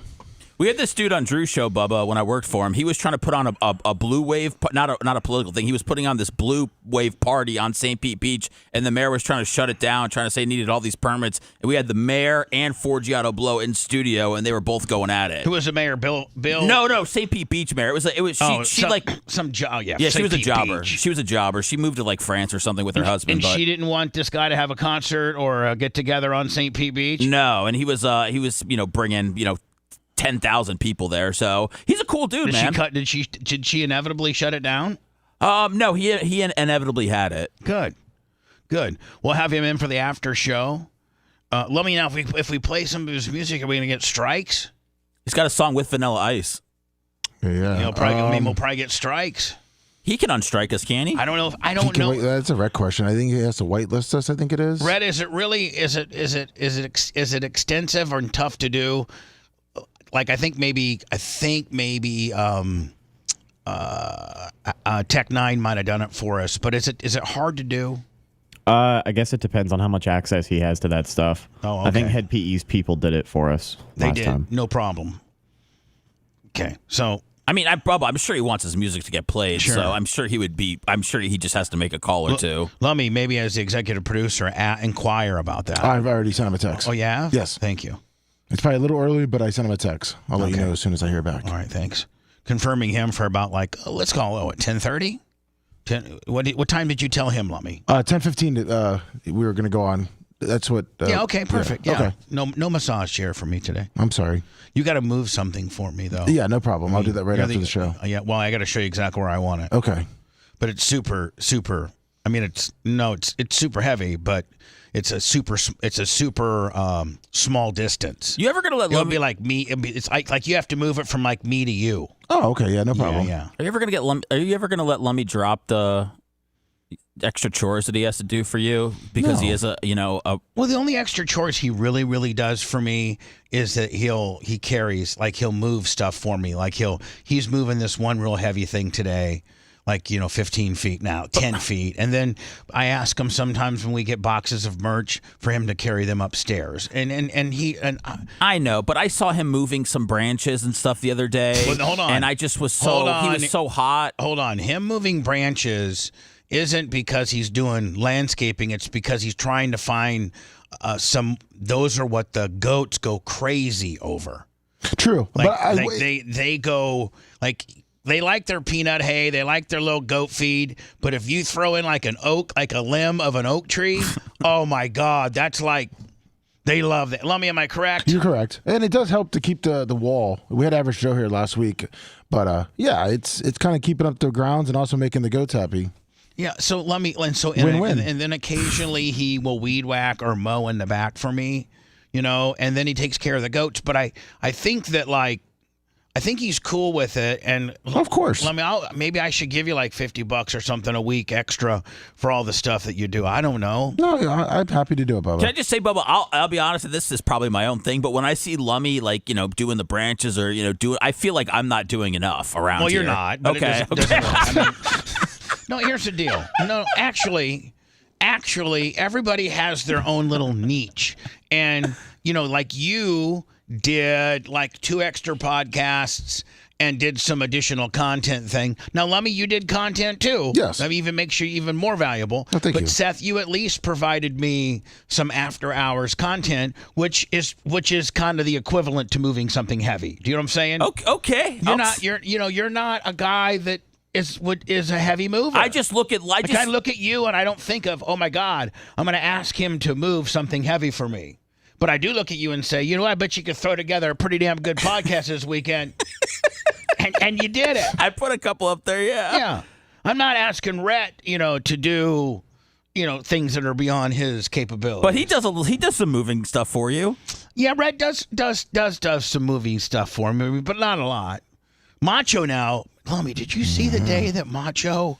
Oh yeah. We had these 2 big, huge cardboard boxes, and they were all the new tack bags that are up at Bubba Army store, Bubba Army merch, BubbaArmyShop.com. The new tack, we're bringing the tack bags back, Lummy, because we blew through them. Oh, so we reordered some of the tactical bags. You know, where it's like a tactical bag that you kind of throw over your shoulder. And like you could have your wallet, your car keys, your cell phone, your gun strategically in the back. Like, you know, I would suggest any rugged man that if you carry a firearm, it's a must-have, because being able to carry a firearm efficiently, and your wallet and your car keys and your cell phone and something, you know, even hell, you could put a couple drinks in that one pouch. You know, every dude needs a tactical bag. Yes. See, Seth, you don't carry a gun. All you need is your wallet and keys and your cell phone. That's all you need. Well, I mean, I have sanitizer. There's other things that I have, you know. See, you got a full-blown backpack. Yeah, I got my medicine. I mean, there's a lot of things I have to carry. But the average guy doesn't have to need all that. The average guy just needs his gun, his wallet, his cell phone, and his car keys. That's it. Well, I'm working on the gun part. Are you? Man, yes. Boy, Seth with a gun, Lummy, that might not be good. With a legal carry. Rage. I mean, yeah, but you're going to have to leave it in the car. I'm getting one of those special carries that I could take it into, preschools and, elderly nursing homes and stuff. Seth, he's got a gun. Oh, boy. Man, now, Seth, yes. you get triggered sometimes to the point of puking. That's how upset you get. Can you imagine if you substitute that with a gun and now you're pulling out your gun? Well, why would the gun substitute for puking? I don't know if you I need feel a like gun. puking's just a fine way to deal with things. I don't know how the gun's going to help. Man, Seth's going to have a gun. Right, let me. To know a guy's strapped is one thing. You know, you talk to a guy. I'm strapped with nothing to lose, Sponge. That's even worse. Yeah. Just turned up the juice on my life insurance plan. Yeah, I don't care anymore. Are you really getting a gun? Yeah, absolutely. I just have to. Is it Nick that's doing it, Lummy? We might have to put a stop to this. Yeah, I need come on, Nick. I need to save up my monies, but I'm gonna get one. Can we get him like a small 22 or something? No, let's get him a. I'm getting a 9. Oh man. Get him like a 410 shotgun. No, get him like a grenade launcher. No, like a gun that shoots like pellets. You mean like a Nerf gun? Get him a pellet gun. They make pellet guns like in revolvers and everything, Lummy. So they make pellet guns that look like 9mm. So Nick, get Seth a pellet gun. Give him that for a couple weeks. See how he does with it. Yeah, he's not going to know because he's not going to shoot nothing. But if he would shoot something, he wouldn't kill it. Like if one day he just pulled out his gun and put it to the side of my head and shot me. Because you sprayed too much Febreze on him? Yeah, whatever. You never know what's going to trigger him. I'd kill you for the Febreze thing. You'd never know. Now you having the ability to kill is not good with the way you're wired. No, I agree. But you know what? There's a lot of people out there that shouldn't be having guns. Macho having a gun probably isn't a good thing. Oh, let's see it. Does he have a gun? I don't know. Yeah, I'm sure. Mach, you ain't got no gun, do you? I don't think you trust yourself with a gun. I have no comment on the matter. Red, do you got a gun? You carry? Yep. You do? I think he's got a tactical bag too. I carry. You carry, Lummy? Yes, sir. Yeah. Seth, you don't carry. I will be carrying though. Oh God. That's scary. Honest to God, that scares me. I'm gonna get the gun that you can kind of put around your ankle. Where I'm quick to the draw. He has an ankle gun. Seth's got an ankle gun. What's wrong with that? That's how that's you usually, quick to the draw. That's Quick usually, to the draw. No, usually that's your backup gun. Is your ankle gun in case you get shot and you're laying down there and they took your gun. Not then me. Then you got your ankle gun to grab. I'm changing the game. I'm using ankle gun first. You got to lean all the way. You can't get a gun out faster on your ankle than you can from your hip. I mean, Bubba, he might have a point. He's ducking in case the guy shoots. He's already down on the ground. He's already on his knees most of the time. I got to stop, drop, and roll, grab the ankle, and come up firing. I've been practicing it. Stop, drop, roll, grab the ankle, and come up firing. So, yeah, there you go. So my plans were I was supposed to go to North Carolina on, I think it was Wednesday morning, and stay Wednesday, Thursday, Friday, and then fly back Saturday with my sister who got this super kick-ass cabin for her and her husband, and they got there on Friday before, and then me, the Merch Crick, and Janie Cakes were coming in on Wednesday. And so we were all planned. Everything was planned. What was our last show? Our last show was Tuesday, right, Lemmy? Yes. So as of Monday, we're all planned. All of a sudden, Monday night or so, Merch Crick's mom goes into the hospital for COVID/double pneumonia, and her oxygen levels are like down to 78, 79, like not good. And like everybody's freaking out. I got Dr. Van and Dan involved, and he's getting in fights with resident doctors who think that his concoction for COVID is Dr. the ivermectin, deoxycycline. Quack. They think that he's an absolute quack. And here's this second-year resident guy that's on the phone with Dan. They're fighting back and forth. And so I was hoping that the Merch Crick's mom, Virginia, who I married, would be out of the hospital, Lummy, before we left on Tuesday, because then Merch Crick wouldn't be so. When your parents are in the hospital, when somebody's in the hospital, you're a little bit more concerned and probably want to stay in town more so than once they got sent home from the hospital. Of course. So I was hoping, by Tuesday they would send her home. So Merch Crick wouldn't have to think she would need to be in town. Well, she didn't get sent home, I think, until Friday morning. And so Tara gets a hold of me on Tuesday and says, hey, listen, I totally understand that you probably need to be in town because Merch Crick's mom's in the hospital. And I've already called her Allegiant. That's what we were supposed to go on. I already called Allegiant, and I could get my money back, and I can get my money back on the car. And so we stayed in town just because of the Merch Crick's mom being in the hospital. So Tara was super cool about it. I didn't get a chance to go to North Carolina, enjoy the mountains. And were you kind of relieved you didn't have to go? Yeah. Maybe, no. I really did want to go. No, I was a little concerned. I was watching Fox News on Wednesday or on Tuesday night, Lummy, and they're like, this holiday weekend will be the most traveled yet ever, and expect 13 million Americans to be traveling this 4th of July weekend. I'm like, well, maybe I'm maybe sitting home on the recliner watching, getting caught up. Lummy, did you know? Of course you wouldn't. Suits started a new season on Netflix. Season 9, the one that was out in 2019. Yeah, everyone keeps telling me that, and I'm like, it was out in 2019 on whatever. He just faced you. It's season 9. Season 10, they said still isn't, because my wife was a huge fan, Bubba. All right, so hold on. I can't believe there's actually a season. So since Ashley and I watched it on Netflix, so what they did... she watched it on the original. Oh, she watched it on the original? Whatever it was, when I was saying there's a new season that starts July 1st on Netflix, it was just because Netflix was just... They were picking it up. They picked up... How many total episodes did they tape? Was it on Hulu or was it on Well, originally it was on USA Network. Okay, originally on USA Network. There was 9 seasons. 9 seasons. So is there going to be a 10th?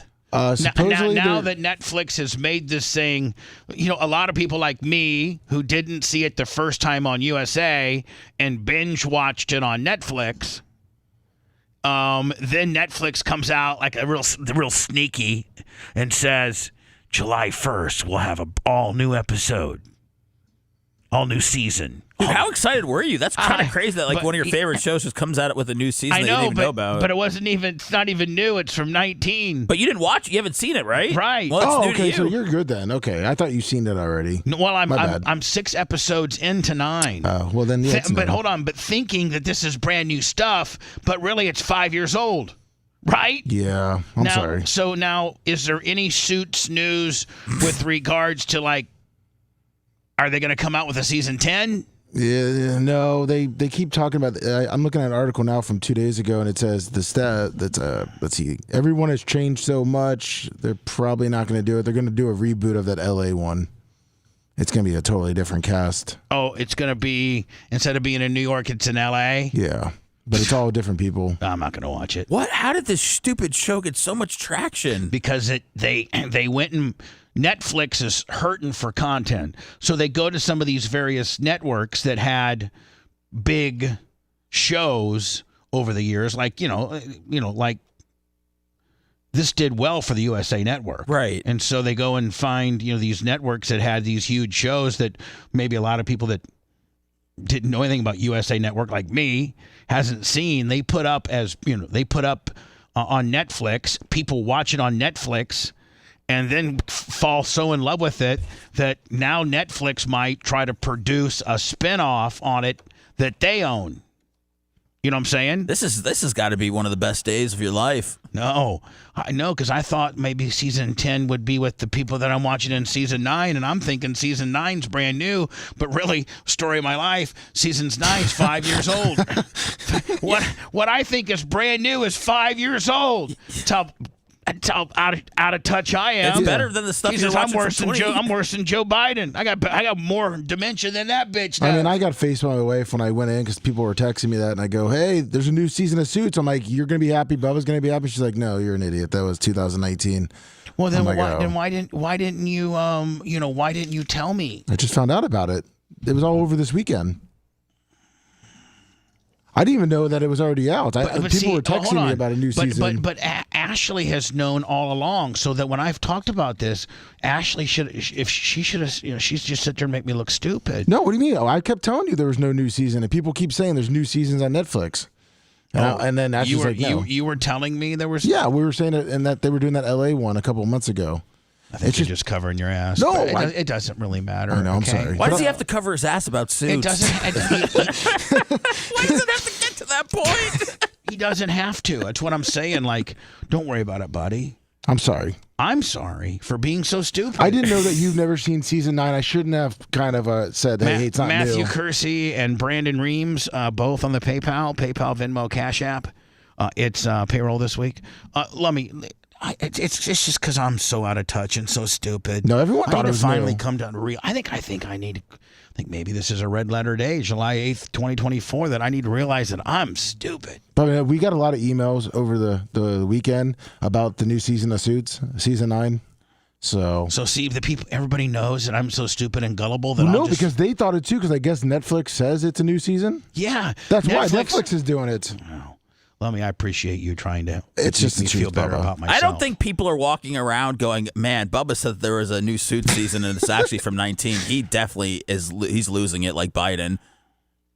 Maybe they are. I don't know. Well, I don't the think Suits I'm guys keep doing like commercials Biden. too, though. They're like doing the commercials It's on Harvey T-Mobile. Specter in this, and like who on the show, Lummy, would Harvey Specter be? Dr. Dan. Dr. Dan would be Harvey Specter. Who would I be? I don't never seen the show, but probably the really good-looking cool guy. You never seen? No. You never seen the show? No, I'm sorry. You never? But Ashley has. Yeah, she watched it back in the day. I feel like we're getting too suited out a little bit. I'm sorry. Where were you? Where have you been in the last couple of months when we actually were suited out? Well, I know that I'm still suited out because I got 4 more episodes to go, and I'm not going to stop now. Even though even though I feel stupid as hell. Okay, sorry. Let me when I come back. We're going to go through our Twitter account. There's so much on our Twitter account. Let me just say this: it's me, Seth, and Lummy, and we put stuff up on our Twitter. Yes, and I sometimes put stuff up that's not real that I think is real. And my comments or my description or my smart ass, one-line sentence insinuates that I think this is real. And then everybody always comes back to me and says, check the community. Well, where do you check this? Where do I go to check if it's real or not? That these people are all saying that there's a place you can check. Or you should have looked at. It's right on the tweet. What do you mean it's right on the tweet? It's on the tweet. If it's like a lie or they're trying to clear something up, it's on. It's usually underneath like the video. Yeah. What does it usually say? Community note. Like, hey, this is like they could go, hey, this is not a video from yesterday in France or whatever. This is a video from 2017 that happened in America. Now, and supposedly I tweet a bunch of this stuff. You have. I've been trying. Could you find one where I tweeted so that you could show me where I need to be looking for so that I can look a little less stupid than I look. No, you're good. And We that I just feel. we clean them up, Bubba. You know, Lummy and I, we talk. We talk when we see a tweet that might need editing or taken down. So you're all good. You just be you, man. So you're saying just go ahead and stretch it on out and be me. And if there's any editing or deleting or clarification needed, that you got my back? Yeah, for sure. Okay, perfect. If you want 24/7 on-demand Bubba and the crew, go to BubbaArmyHQ.com. Right now. The Bubba the Love Sponge Show will be back after this.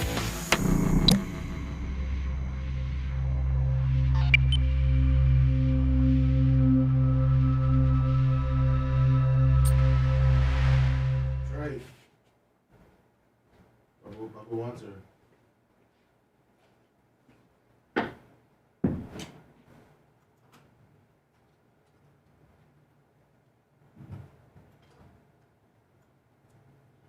And modern-day slavery. In one of my first acts in office, I signed an executive order targeting transnational criminal organizations that traffic and exploit innocent people. I signed the Frederick Douglass Trafficking Victims Prevention and Protection Reauthorization Act. What up, Felix? Oh, but you've seen that video of the guy in the wheelchair, right? The fireworks? No. Man.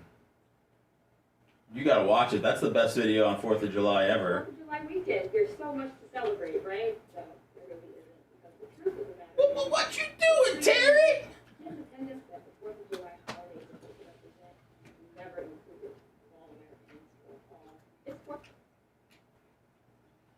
People that... What you doing?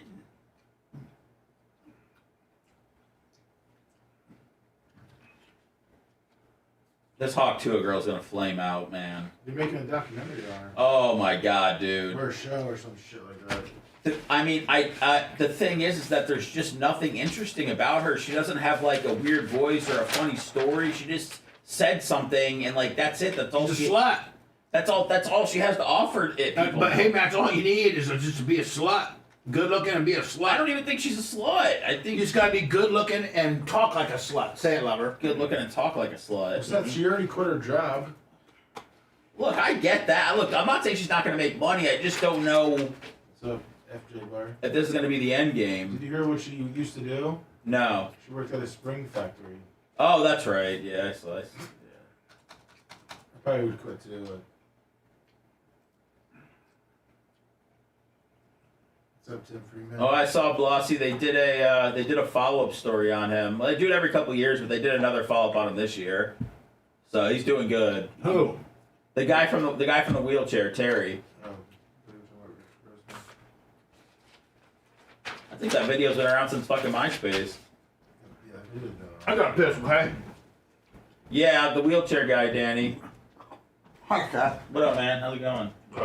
Good, great. Great to know. Put it in reverse, Terry. Lassie, did you win your little thing? Did you make the This little thing? Guinness World Record? Isn't that this weekend? I don't know. I saw pictures. I think it's this Saturday. Is it? Yeah.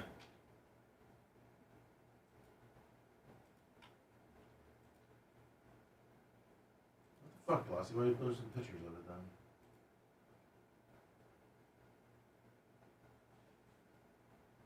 Stop and go, Steve. 20,000 for a week would probably be a good deal for everybody. The radio station could probably make that money back in social media monetization. It's just nothing's going to be as organic as when she said it the first time.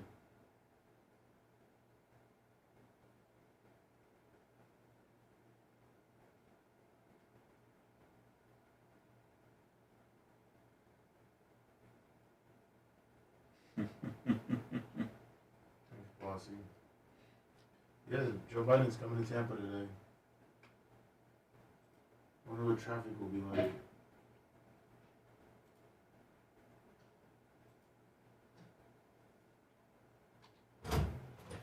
I'll wear my Hulkamania shirt when I get baptized. Oh, man. Okay? Sweet. All right. Make sure you shout out Alex Stein as Alex Stein is baptizing you, okay? We don't want any trouble. No, I'm gonna shout out. Who do you? No, you gotta shout out Stein. Why? Because you have to shout him out during all your shit. Just so you guys don't have heat. No. He's baptizing me. You don't shout out the preacher's baptizer. Yeah, you go, oh, Lord Stein. Oh, Lord Stein. Blasphemy. You say, please, Hogan, forgive me. Do you need a wafer and wine?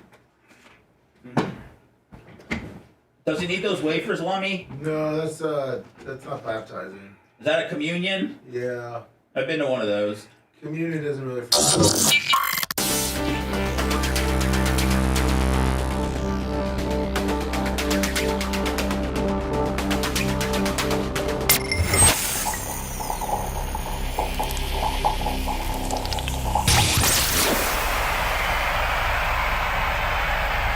You got Bubba live now. If you go through withdrawals later, easy fix. Get your fix at BubbaArmyHQ.com. Now back to the BRN. Hello, everybody. I feel great today. I think we got a good show going. I feel great. Because we haven't talked about politics. Now, what is there to talk about on politics? I mean, like, honest to God, I mean, like, if you're talking politics, I mean, there's only one thing to talk about on politics. And there's only one thing that really happened since we've been gone to talk about on politics, and that would be the George Stephanopoulos interview on ABC with Biden, which I was pleasantly surprised that George probably asked as tough of questions. Finally, somebody asked some tough questions. And I thought, that Biden did about as good as he could potentially do. Far better than the debate. He's obviously not too bad. Biden's not too bad when it's a controlled environment and it's him answering questions, or it's him like at that when he was in North Carolina or Madison, Wisconsin, at a podium with an already written speech, and he can just read in 3 and 4 and 5 word sentences to get everybody all riled up. He's fine with that. And so, I mean, and with the George Stephanopoulos deal, I mean, I guess we should. I don't know if you guys even gave me much of it. I forgot that. It seemed like it happened a week ago. I think it was. Wasn't it Saturday? I think it was Friday night. I think it was Friday night. It was Friday night. Yeah. Our fact-checking department went through it and said it's all bull, so we're not going to show it. Right. Thanks, Macho Man. Well, Dr. Joe Macho Biden's MAGA. That's what we should call Macho. Macho MAGA. Macho MAGA. Dr. Joe Seth, Biden's you coming like it? today. I love it, yeah. Macho MAGA. Mach, do you got a problem with that? I mean, I don't want to identify you as something that you're not, so you get full hot. There's a lot attached to that, so I'd rather not. There's a lot. You ever notice, I politely decline, there's a lot attached, His protein bar dealer is blue, so he doesn't want to offend. Right. Let me hold on. Joe Biden's coming to Tampa today? Dr. Joe Biden is coming to Tampa. For what? Campaign. You know what? You know what I'm tired of, Joe? I'm tired of Jill running you know what? Would you rather see Joe than Jill? No, but here's the deal.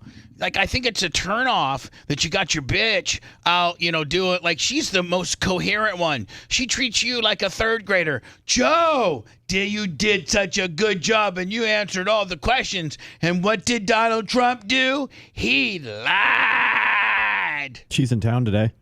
Yeah. 3:00 at the American Legion Post in Seminole Heights. Oh, man, that's going to be a crap show. American Legion. There's going to be more Hold on. There's going to be more cops in Secret Service than people that go to the event. That is not the biggest place either.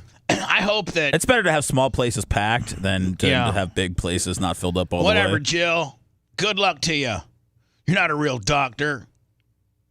So anyway, we'll probably get into that ABC thing a little bit here in a little bit. She's got. I mean, I know a lot of people are saying that she's a power hungry, B word because she's keeping Joe in this. Although he should just be, retired at home, sitting on the porch, reading, sipping a Earl, Grey tea. But I feel like her job, as far as having to take care of him and whatever stuff she has to do for being the first woman or lady has got to be close to overwhelming. Not only that, but I think that this is probably the first president that's seeking re-election that needed his wife to go out and be the strong campaigner that she is, because most of them, if you look at Clinton, he was strong and had a great personality. He didn't need Hillary out there doing his dirty work for him. Well, do you think that just Jill's come in just a small area? Because I mean, Ron DeSantis already proclaimed that this is going to be a red state. So do you think they're just going to give a little effort, but they figure that Florida might be going to Trump? I don't know, man. I think that Jill could be not only dispatched as Plan B, but also Plan A in some instances, based on his lack of cognitive skills and the fact that she's way better than he is. Yeah, but this is when she gets the chance to bang those Secret Service guys, right? Yeah, true. In my story, but I didn't quite have the chick looking like Jill Biden. I mean, I had my make believe. Margot Robbie is Margot Robbie, yeah, and she's the president of let's say Matthew McConaughey. Matthew McConaughey is the president, and Margot. Now that's a hell of a couple for you right there. I mean, just make a porno, Bubba. Just make a porno, Bubba. Matthew McConaughey is the president, and Margot Robbie is the vice president. Hell yeah! All right. So anyway, man, I don't know, politics. Here's what should really happen, and I really don't think it's going to. And I think it's just going to it's going to be a continual. It's going to be a continued groundswell of the media. This is what the media is latching onto. And Donald Trump should be so very happy that the media is not latching onto him or anything. The media is latching onto Joe is lost his marbles, and Jill is, going there trying to, pick up the pieces and keep it. And everybody is saying that he should consider dropping out and giving the Democrats an opportunity to find who they feel is the best candidate to go against Donald Trump, because they feel if he insists. Now, I don't know, can they, if he's, because his inner circle are the big, most of the things that Biden talk about now is the fact that he has decided to stay in the race. That's a story in itself, is that he has decided to stay in the race. Well, now the media is continuing just to grease him about how competent or not competent. I mean, even George Tropolopoulos is asking him, would you take a cognitive test? I think his answer was, George, every day, George, I get up and make big decisions. And that should show you how competent I am. I was just on the phone with the Chinese guys. I know it's America and democracy is at stake every year, but I'll tell you, man, it is getting exhausting dissect every word he says and how he says it. He's not able to communicate clearly, no matter if he's sitting down for an interview, if he's doing a debate, if he's not on TV, just the middle of the afternoon. He can't communicate clearly. He's gonna have his moments where he's good. He's gonna have his moments where he's worse. But he's not great at it. And here's the thing: we all know what he meant when he said that he was the first black vice president. And when he was the first black, we all know what he's trying to say. He's trying to say that he was the vice president during the first African-American president. That's what he's trying to say, right? So it's pretty bad when the candidate, you gotta sit here and pay, translate. Yeah. Yeah, you gotta sit here and say, okay, he said he was the first black vice president. But what he meant to say was that he was the first vice president during a president that was black. That's what he meant. So you're in trouble when you're a politician and the public has to kind of help you along a little bit. You know what I'm saying? We know what Joe didn't really mean he was the first vice president. Black vice president. We all know what he meant. I just feel like if you're in this position where the public is now hanging on every word and how you say it and what you meant and, all your mess ups, because he goes, I'm going to beat Donald Trump, in 2020. If he's saying, I just feel like it's exhausting and he's not the candidate that you're going to vote for. And I think he's not going to come out he's not going to come out because people are going, hey, look at where he was 4 years ago. That's not coming back at all. No. So it's we're at where we're at right now. We have to just deal with if anything, you're going to have deterioration. Yes. I mean, it's not going to get better. That's why each interview he does, I don't know what people are expecting unless they want to see him keep getting worse. But here's what he's messing up. Is that he's now, like hardcore Democrats like your mom and others, they really want a different candidate. They really do. They want something different than this. They talked over the weekend about having Kamala. So okay, that's fine. That's better than this. And at least he's I almost think that Joe Biden is more narcissistic than Trump by thinking that he needs to stay in and that he has the cognitive skills, to. Well, that's people around him, Bubba. This is where his family should be going. Listen, Joe, you've done a great job, but you're 81, man, and just let's turn the country over and let's just go live the rest of our lives, man. I mean, I just don't. I was in the military and I had a bunch of tours of duty. Too. But his family's just keeping him in this because they want to stay in power. Jill's like, man, I don't want to just go live in Delaware. I want to live in the White House for another 4 years. Man, I get dry cleaning. I get my nails done. I got my own assistant. I get every. Did you see, Lummy, and Joe doesn't better himself. Did you see where he was talking about since he's become president, there is no more traffic? Yeah. It's like, I used to bitch about traffic, lots of traffic and everything, but now there is no traffic. Roadblocks. Come on, Joe. Man, you don't brag to people. That's one thing. If you live in a town that the president or the vice president or somebody is visiting, man, traffic is a nightmare. They back it. They don't care how long you are. Like, you could literally, let me be the first person they put the barricade in front of, and it's going to be an hour. If that, yeah. It's going to be an hour that they block that road down. And nothing's worse than a presidential, parade of, when they're shuffling them to and from the airport. They lock the airport down. They lock all the roads down. It sucks. I think we played this last week, didn't we? No, it just came out the 4th. But I sent you a little longer one. It has the F word in it, though. This right? Well, this is all I need. Okay. Now, this one has the F word. This one does? Yes. Where? In the. Now, here's the thing. I don't think that Trump knew he was being taped. No. And do you think the guy that taped him, he's dead now, might be in trouble? He's buried on the whole 18. Or did this go so viral and there's nothing here to hurt Trump?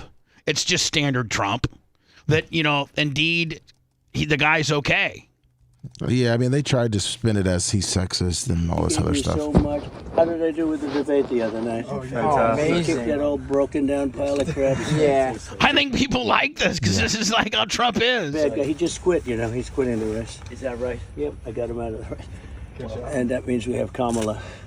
See, I got to think though.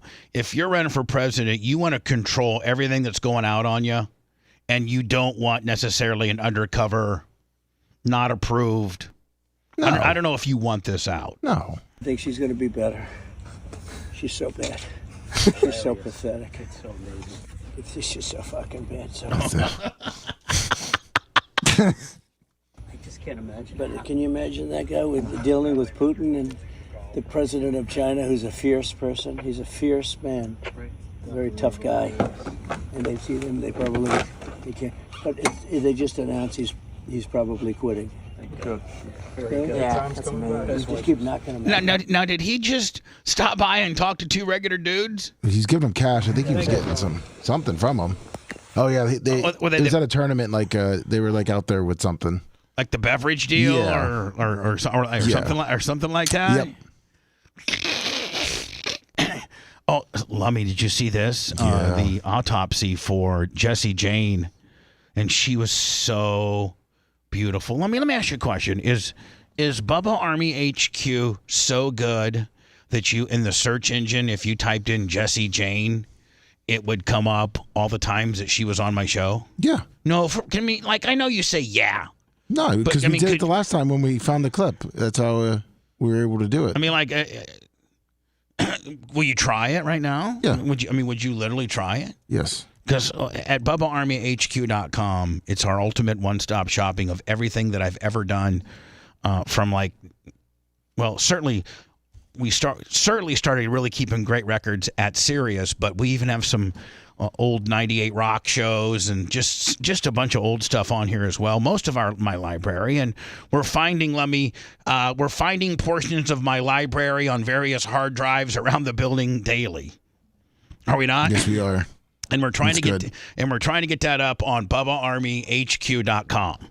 And there's like two different levels of subscription. One where you can download it and completely own it. One where you can stream it.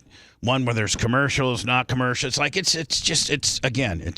It's one stop. It's kind of our Netflix, Lummy. It's kind of where a lot of our older stuff lives. Did you do it? Yes. Okay. And how many episodes came up? For right now, with the descriptions, 2. 2. Yes. 10/6/06 and 10/4/07.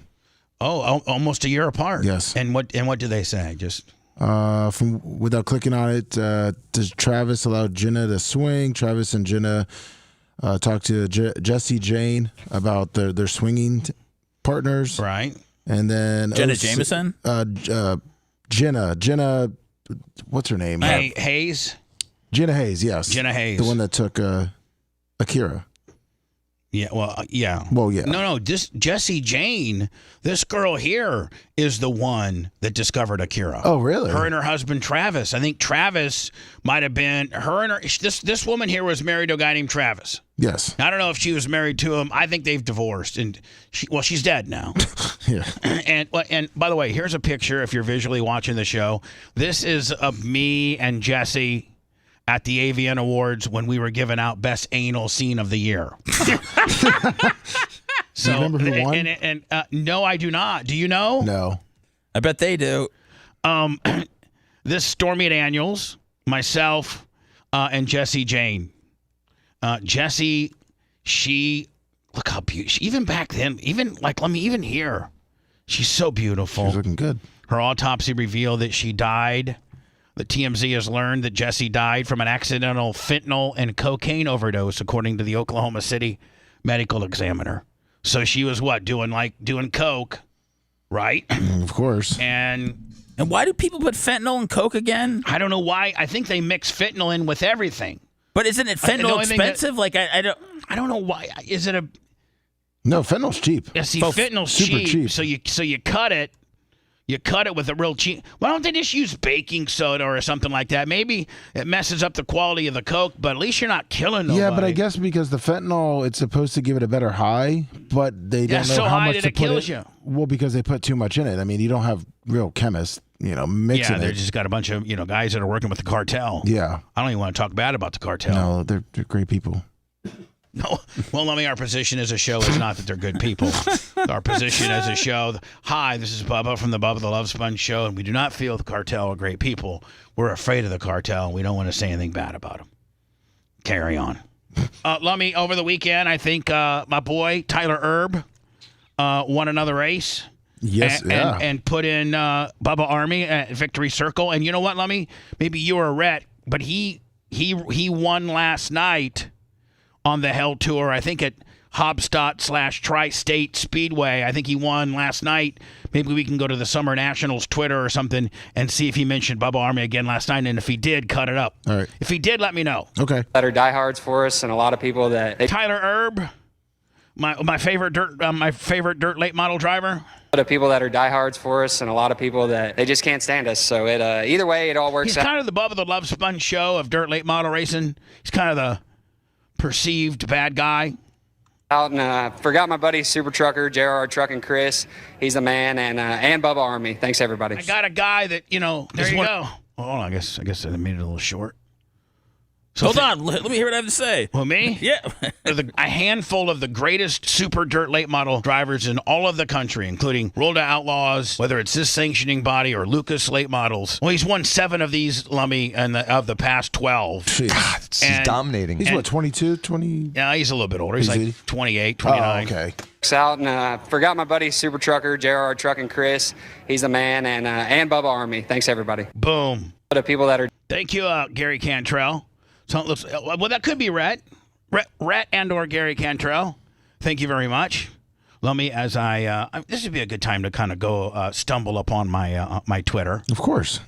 Follow us on Twitter if you'd like at the Bubba Army. You know, Twitter is obviously X. You can type in either X or Twitter. You know, Elon Musk. What did Elon Musk pay $44 billion for it?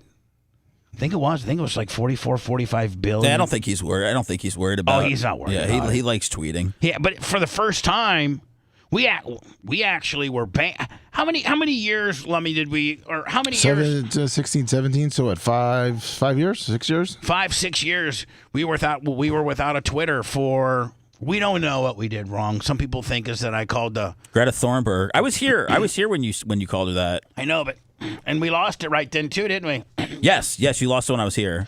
I told Greta Thunberg, you know that, how dare you, that little 14-year-old. You said, shut up, kid. I said, no, shut up, you little bitch. Oh, yeah. I said, shut up, you little bitch. They took you down. Because I'm like, shut up, you little bitch. Just, being funny. Ha, ha, ha, funny. Well, they took my Twitter account under the old Twitter management. Then Elon came in and said, man, I'm going to let Twitter eat. Well, I mean, and now you can virtually do and say anything. You got it. It's a lot to get banned on Twitter. It sure is, a lot.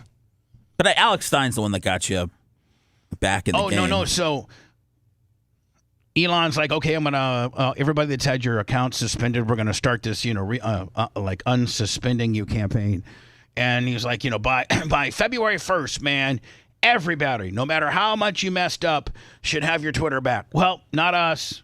So but we tell Alex Stein, he knows somebody that actually is Elon's friend and hangs out with Elon. And he got on the phone and that guy was with Elon. And Alex got that guy to tell Elon our Twitter handle at the Bubba Army, and literally, Lummy, we were back. We got back on. That's right. So thank you, Alex Stein. That's an all-time dude right there. Alex Stein, Lummy, is due in town on Friday. Yes, he is. He's staying with me.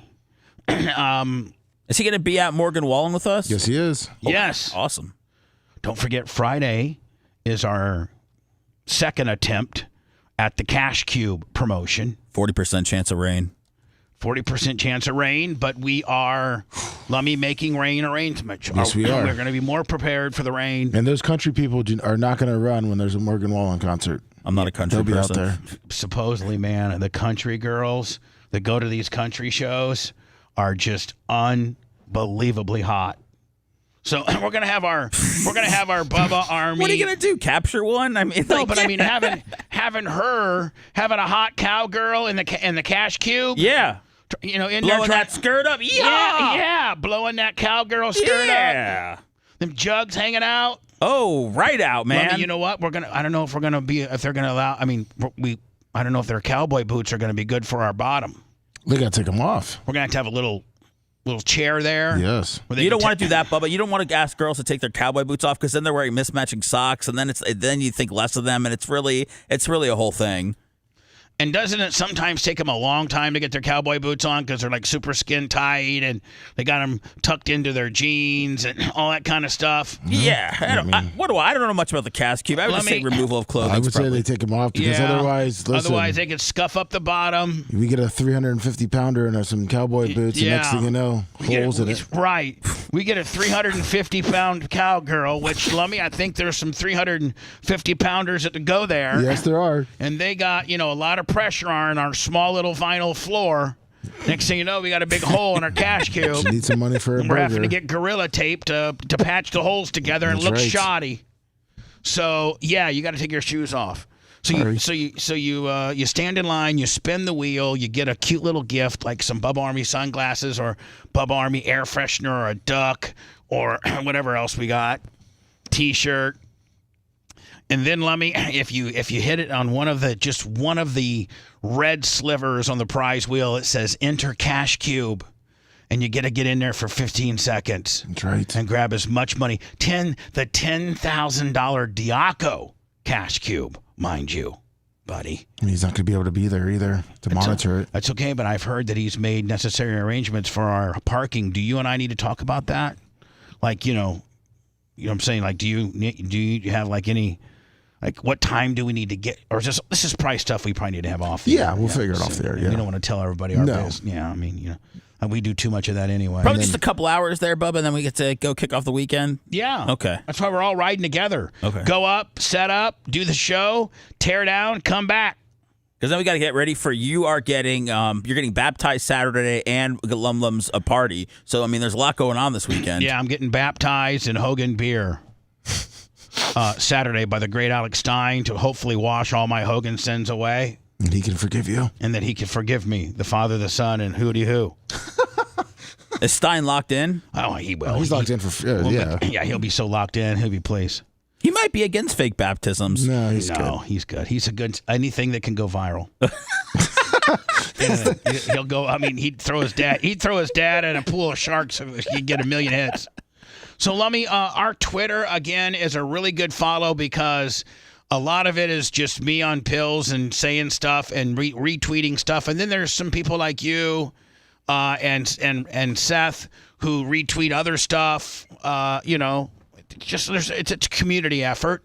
So, and everything we try to tweet is funny, or smart assy, or whatever. It is. Yeah. Yeah, I mean, it's kind of like this right here. Like this is a prime example of something that I tweeted. This is something that I tweeted. It's 4th of July weekend. There's so much to celebrate, right? No, there really isn't, because the truth of the matter is the freedom and independence that the 4th of July holiday is supposed to represent never included all Americans or all people in America, right? So back in 1776, Black folks were still enslaved. So that's not anything to celebrate. So what I want to challenge you to do this weekend, and you should really do this every single day if you want to live an anti-racist lifestyle, but specifically for this weekend, instead of spending all your money on the red, white, and blue everything, ask yourself, where am I benefiting from the labor of Black people, and what am I giving to them in return?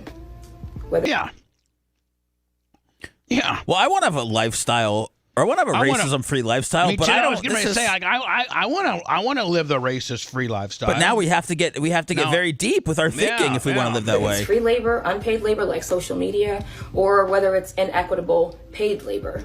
Where are you benefiting from labor from us, and what are you giving in return? I don't know. I mean, Seth, a couple black guys cut Seth's hair, but he pays them for it. Yeah, there you go. Usually, if it's for social media, we give you specific directions on what to do after you consume our content. So do that today.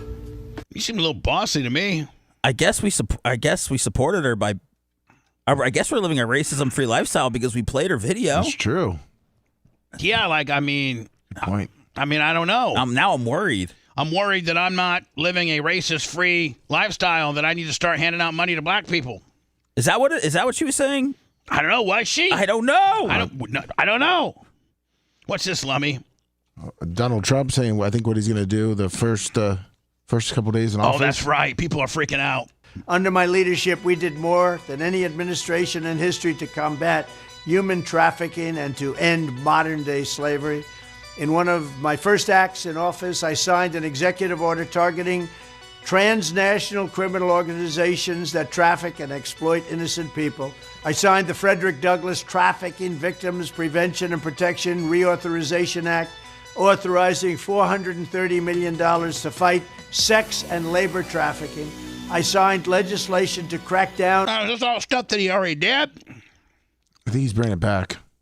This seems very intense. Did he pick this music, and is it royalty free? I don't know. On foreign countries. What are you eating? Who are not. Banana? Oh my God. It's a protein banana. It's a protein banana, right? Is it? Oh. Not meeting standards for eliminating trafficking, of which there are many. I also signed into law the Abolish Human Trafficking Act, which strengthened programs supporting survivors and provided more resources for ending modern slavery. We do have modern slavery, if you can believe it. Additionally, I created the first ever White House position focused solely on combating human trafficking. All right. Thanks, Don. Oh, this video here. And by the way, we're going through. You've never seen this? Yes, I have. Oh, okay. It's pretty old, actually. Yeah, no, it's a 4th of July special, yeah. I think Seth said it was on MySpace. Yeah. Yeah. Seth may have ripped this off from back when he was on MySpace. And it's a classic. It's a classic that will hold up for 20 more years. It's so fun to watch. And this guy's doing great, by the way, Terry. He's got a new van, a new wheelchair, everything. So this is a classic July 4th video that's just timeless. Bag up, Terry. So they like this firecracker contraption, that's going to shoot all these things out. And their buddy is in a wheelchair, and his wheelchair battery or something's malfunctioned, so they can't move the wheelchair. And his chair was a little wonky.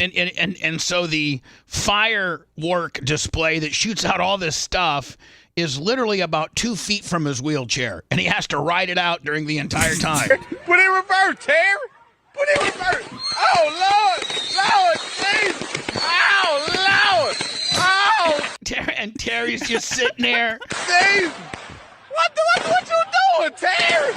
Terry, what you doing? Terry just keeps moving his head, and the commentary is what's funny.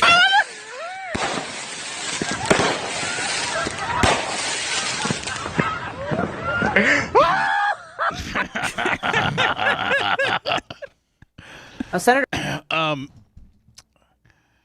Let me. What's this? I just Tulsi Gabbard. I'm talking how she wrecked us, so I retweeted it. Is she reiterating the fact that she's on the short list or no? No. This is just how Senator she Harris killed says she's Harris. proud of her record as a prosecutor. This is why I like Tulsi Gabbard, and I want her to be the VP, because this is when she was in a debate with Kamala Harris, and she owned her. Yes, absolutely owned her. Senator Harris says she's proud of her record as a prosecutor and that she'll be a prosecutor president. But I'm deeply concerned about this record. There are too many examples to cite, but she put over 1,500 people in jail for marijuana violations and then laughed about it when she was asked if she ever smoked Man, Tulsi Gabbard's hot as hell. marijuana. She blocked evidence. All right, let's not make a big deal about weed. Evidence that would... Well, I mean, it is a big deal about weed if you've put, 1,500 people? Yeah, that many people away for it, and you're getting high. Have freed an innocent man from death row until the courts forced her to do so. She kept people in prison beyond their sentences to use them as cheap labor for the state of California. And she fought to keep cash bail system in place that impacts poor people in the worst kind of way. All right, thanks. Thank you, Congresswoman. Thank you, Tulsi. Senator Harris. Thank you, Tulsi. Damn. Let me continuing on our Twitter check. We got a lot of stuff that we tweeted over the weekend. Is this Dr. Dan? Yes, it is. Is this him from the Jersey Shore? The Jersey Shore. It's Dr. Dan Diaco, Esquire. With his brand new face. The 4th of July parade in Ocean City, New Jersey. Look at the mass of humanity. And his brand new glove. He's got his glove. What? Yeah. Now, why is he... He's playing... Who's he playing catch with? In case some little kid during the parade wants to play catch. Yeah, he's either going to play with little Danny or just any kid that randomly comes up to the house. Dan's a 60-year-old man that's walking around with a baseball glove, ready to play catch at a moment's notice. Much like the way we acted when we were 12 and would bicycle through our neighborhood, wanting to go play catch with our best friend. I feel like Dan lives in a movie. It's just like he's at the Jersey Shore, and there's just like this parade of people with music. It's just, the world according to Dan. And that's Dan's world. Bubba, Dan's world. He bought that new glove too. That's a newer glove than we saw. It's made out of kangaroo skin, I believe. What? We're gonna get PETA on us. Kangaroo skin gloves. It's our annual tradition. So, God bless America. Bubba Army. It's about half crocked. Does he not? Yeah. This is the Nathan's hot dog eating contest. Now, the dude that kills everybody that eeats like 70, what's that guy? Yokosha, I don't know. Joey Chestnut. He is no longer available because he signed a big endorsement deal with some other brand. With the Impossible Beat or something. Yeah. Man in the arena, no victory without struggle, fulfilling his promise as a citizen and about to be named Nathan's champion. Again. See, it's just not the same without Joey Chestnut. Fake champ. Yeah, I agree. Paper champ. I agree. By the way, Joey Chestnut ate 57 hot dogs in 5 minutes. It took this guy 10 to eat 58. Fake champ, deep fake. Disgusting. Yeah, get off my TV, bitch. Yeah, fake. Did you see the lemonade guy? Airsoft fatty. Oh, yeah, like 5 minutes or whatever? I don't know. They had to drink, was a gallon of... Yeah. Oh, man. This is so, man, we have to ban these eating contests, dude. Yeah. Once Joey Chestnut got out of it, now we got to watch these other jobbers with just half-eaten hot dogs falling out of their mouths. That's not what freedom is about. No, it's Joey Chestnut slamming down 76. God. Put these people in jail. What's this, Lummy? Is this some Free Palestine kind of gimmick? So some bad words? Oh, yeah. Let's just not. It's too political for me. I thought you might like this. Yeah, I like this right here. Yeah, it's impressive, I think. Well,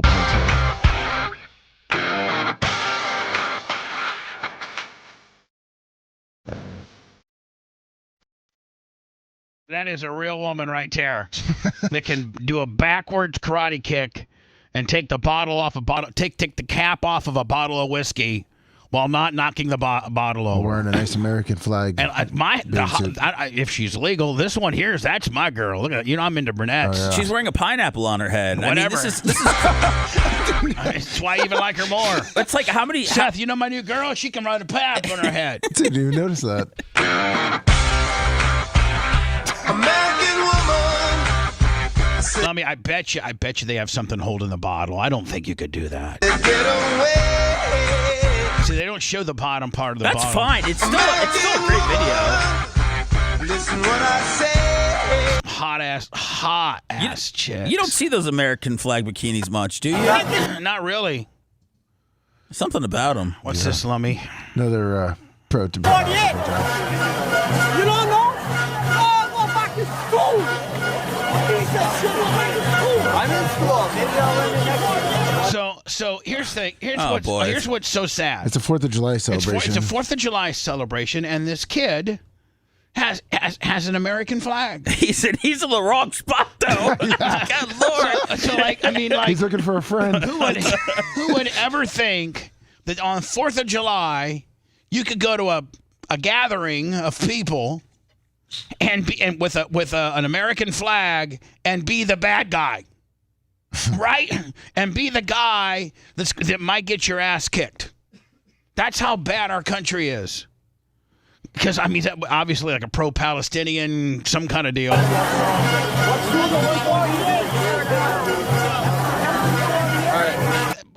That is kind of a strange concept, is it not? Yeah. I have to find a police officer now. I was assaulted. What happened? Well, I guess it was supposed to be like a 4th of July party, like in the park, and I guess the pro-Palestinians took it over. So it was supposed to be a 4th of July party, but the pro-Palestinians took it over. Well, they took over the Pride Month, and now they're taking over this parade. So we're visiting in upstate New York near Poughkeepsie. I got to go to words. But, Lummy, then we got to get into these marching feds or these marching white supremacists. These marching dudes. Yeah. Everybody's flipped out at me, and I initially see it, and I'm like, okay, I don't know who's behind it. They're saying that it's federal workers that are trying to come across as extreme right-wing, nut jobs I'm thinking that if it's the feds behind it, then Joe Biden's feds that are trying to look ultra-white right-wing to make the party look and make Donald Trump look like, it's an extreme kind of deal. Well, yeah, the media says that they're extreme MAGA, and Right. and the people say the conspiracy is when Joe Biden looks bad, these guys show up. Yeah, so some people are saying that it's just a bunch of group of dudes that have American flags mixed in with a few Confederate flags, and they just march up and down the streets. And to my knowledge, they haven't hurt anybody. They haven't burned any buildings down. They haven't stormed the Capitol. They just show up like with 3 U-Hauls. They drop the decks, and these dudes come out, and they're marching with American flags. I have not heard that they've caused any trouble. Now, regardless of who is backing you, they have every right to do that. They have I hope that nobody thinks that they don't have the right to do that, because they are absolutely peacefully protesting. I guess the big whodunit is you just got to try to find out who's behind it. But at the end of the day, who cares who's behind it? Who cares? Well, if the feds are behind it, you don't think people want to know about Well, that? if the feds are behind it, then I do think that that's a story. Because I care about nothing except my baseball cards. But I think that's interesting if it's the feds. Yeah, if it's the feds, I find it not cool. You're not playing cool. Now you're trying to undercover and go more right than your current opponent to make them look bad. Like you're That's what people get mad about. Yes, like I don't understand. Why don't you just have a bunch of blue dudes walking up and down saying blue's cool or blue's cruise or something? I don't know. So we're visiting and we'll get to that. The potential dancing feds next. And I got all kinds of heat on Twitter, because people are like, Bubba, it's the feds. Yeah, I don't care who it is. It's a bunch of marching dudes, and they have every right to do that. I don't care who's behind it. It does put a twist to it that potentially I didn't even think it was the feds. I got to be honest with you, when I tweeted it for the first time, my mindset wasn't one of this is the feds, but as I quickly tweeted a few more, I found out through the comments that, Bubba, this is the feds, you stupid ass, you're falling for it. You're falling for it, Bubba. Falling for what? Like that's what politics have turned into now, where you got to try to be more extreme than your enemy. You got to have people that you sign up that are potentially federal employees that come in and act more extreme than your opponent. Almost advertising for them, but you're trying to make them look like a nut job. Right? Yes. Come on, man. That's what we've come down to now? That's where we're at? Yeah, it is. Unless somebody steps up and says, we are the khaki pant wearing, flaggers. So we're visiting and So here's an African-American guy, Lummy, and I'm just saying, okay, what kind of message does this guy got? See what he's got to say. So we're visiting in upstate New York near Poughkeepsie. Lots of farm country. Lots of American flags and Blue Lives Matter flags. And okay, great. It was really making me uneasy. Oh. And then we came to this cute little town called Hudson. I guess it's a famous whaling town. And I see a lot of flags like this. Totally felt. Oh yeah, don't be using my music during your stuff. My nerves come at ease. Isn't that interesting? I'm not even gay. I think that says a lot. You're just messed. You know what? You're just stupid. You're just stupid where American flags and Blue Lives Matter flags make you feel uneasy and gay flags make you feel cool. And you're not gay. You're just messed up. Stupid. The average American. When the American flag freaks me the fuck out. Well, you said the F word. Now, why would the American flag, and by this guy's very own words, why would the American flag freak him the fuck out? Why? What has the American flag done to you? Touched him inappropriately. This black guy? Yeah, when he was sleeping. Yeah. And or do you think, we're visiting. Do you think that somebody may have been, in an American flag outfit and touched him as a young kid, maybe? That could have happened. Hey, I think that says a lot. When the American flag freaks me the fuck out. Oh, Bubba. Again, I know. And I see a few pride flags, and then I know I'm among nice people. You are. You are among nice people. Eric Rogan, 20. Did you walk the streets of the place that had the American flags? Are they not nice people? We got to stop making people go viral on TikTok for this kind of stuff. Insane. Yeah, I know, but it's our own fault. We will continue on our Twitter path because there's some pretty good things on here. There is. And then I got a couple other things I got to handle. One of which is I got to ask Seth something. Maybe we should handle this off the air. But I just kind of want to throw it out there. I don't want to forget this. Let me write the note down. Okay. That Seth might be pulling an Anna Hummel on me. Oh no! Like getting a second job. Oh no! Oh no! Don't you? You're the only person I told, Lummy. Lummy, thank you for telling me. I told him strictly because he's the EP, and I didn't want to. I know, but he always reports back to me no matter what he does. Why? Now I'm gonna get now, dude. That's, I think we can talk about it. We okay? can talk, but it's fine. We can talk about it. But I just. I mean, maybe I'm happy for you. Why do I have the Hummel knock on me, man? That you can't wash that off, man. Want to listen to the show on demand and on the go? Enlist today at BubbaArmyHQ.com. Sign up and start listening. The Bubba the Love Sponge show will be back after this.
Oh no, Snizzle, is it?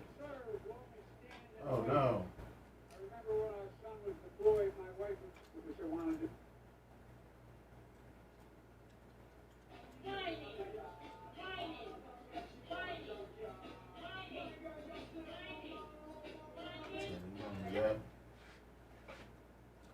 J-Bar.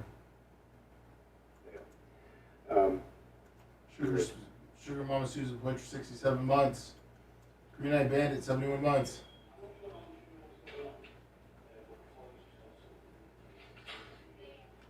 So obviously, given what's happened, and you've been set up to be that mention question, so obviously you are under Down the Rock, 60 months. well, obviously for the time being you're under arrest, so.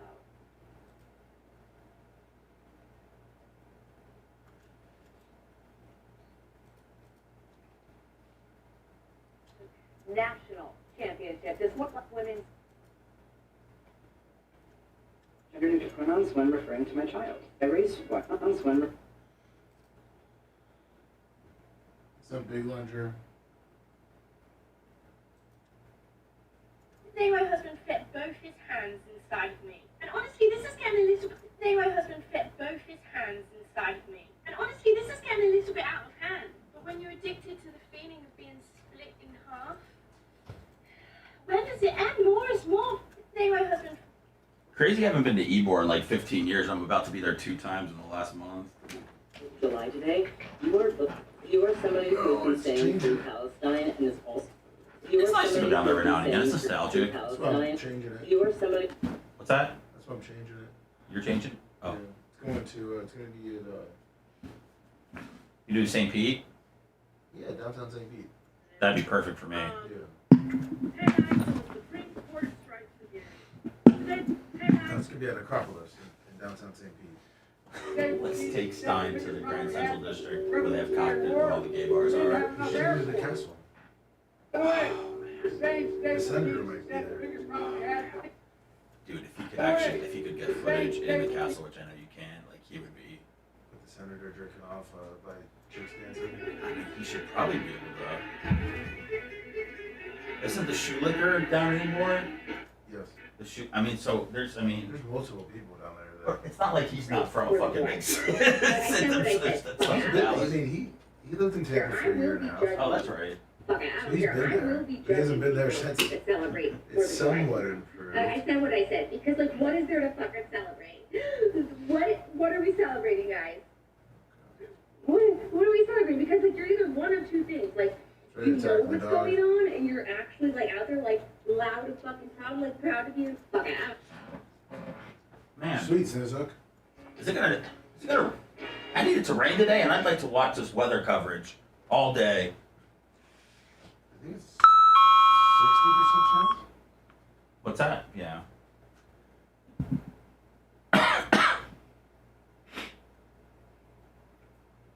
See, Bubba, there's a reader's added context. Oh, did they have one? Oh, hold on. Yeah, for this one right here. Hold on. Oh, yeah. Yep. Oh. What does that mean? It says he did not, because the tweet says he got knocked out, and he goes, he did not get knocked out. He got knocked down and got right back up. All right, so that's where I need to be looking for him. Yeah. Yeah. I think that's the only one, because I was trying to find other ones.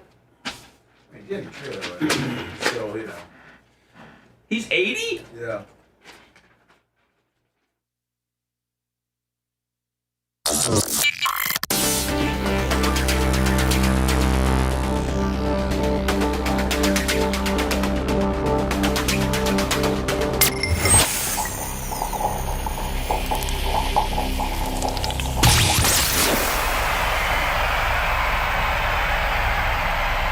Bubba the Love Sponge. Missed part of the show? We got you covered at BubbaArmyHQ.com. Now back to Bubba Live Worldwide.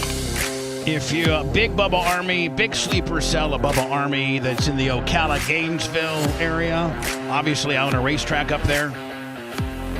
Bubba Raceway Park, Ocala Speedway. When we first opened and we needed a lawnmower, we needed a big lawnmower. Yes. Mike's Lawnmower is the biggest skag dealer in all of Florida. And my buddy who works at our track now, Drunk Dave, he actually worked at Mike's Lawnmower.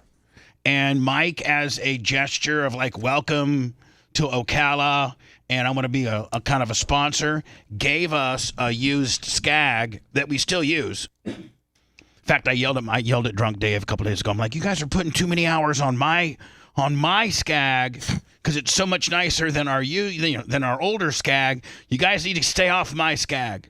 Get back on the older one. But thanks to Mike's Lawnmower for sponsoring, the racetrack, and he's the number 1 skag dealer in all of Florida. So roll up to Mike's. It's in Ocala. I don't have any information. I think it might be Mike's. It might be Mike'sLawnmower.com. I don't know. Maybe you can look that up for me. Checking it out. But tell Mike you're Bubba Army. I know they'll give you a little bit of a discount, especially on a skag. And listen, skags are they're a little more expensive than that stupid ass Toro or Craftsman or Cub Cadet that you're gonna buy. Mike'sLawnmower.com. Yeah, Mike'sLawnmower.com. Your official skag dealer. Skags cost a little bit more, but they're commercial quality. Like they're just made better. They're just big hunks of well-made zero-turn steel, buddy. Mike'sLawnmower.com. Thank you for all that you do, my friend Mike. And Mike, tell Drunk Dave to stop using my mower so much. Let me continuing to go through our Twitter. A lot of these I'm going to have to wait for the after show because of the language. So, Seth, we already got some stuff built into the after show today. Oh, and we can't play his music, by the way. We won't get flagged. We can? For our guest, yeah. Did he already said? Yeah, he said you won't get flagged. So we Trump, can play this. I think we got Trump Baby. Yes. We got Trump Saved by the USA. Oh, Yes. he's got a whole Trump catalog. Oh, yeah, he's got a ton. Oh, I thought he just had one Trump. No, he's got No, Trump is 3. your president. Oh. Trump is your president. He's got a ton on his YouTube. Yeah, and then obviously he's got his own website. Yes, he does. Now, how do you pronounce the guy's name? I'm with you on that one. Forgiato Blow. Forgiato. So it's Forgiato. Yes. Forgiato Blow. You can go to forgiatoblow.com. You can also go to his YouTube channel, which, is it Mayor of Magaville? Yes, for his YouTube. Mayor of Magaville is his YouTube channel. That's going to be our guest today. We'll start the show about 10:15 today.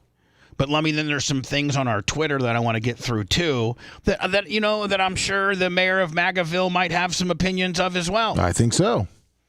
Here's Joe Biden, our lovely president.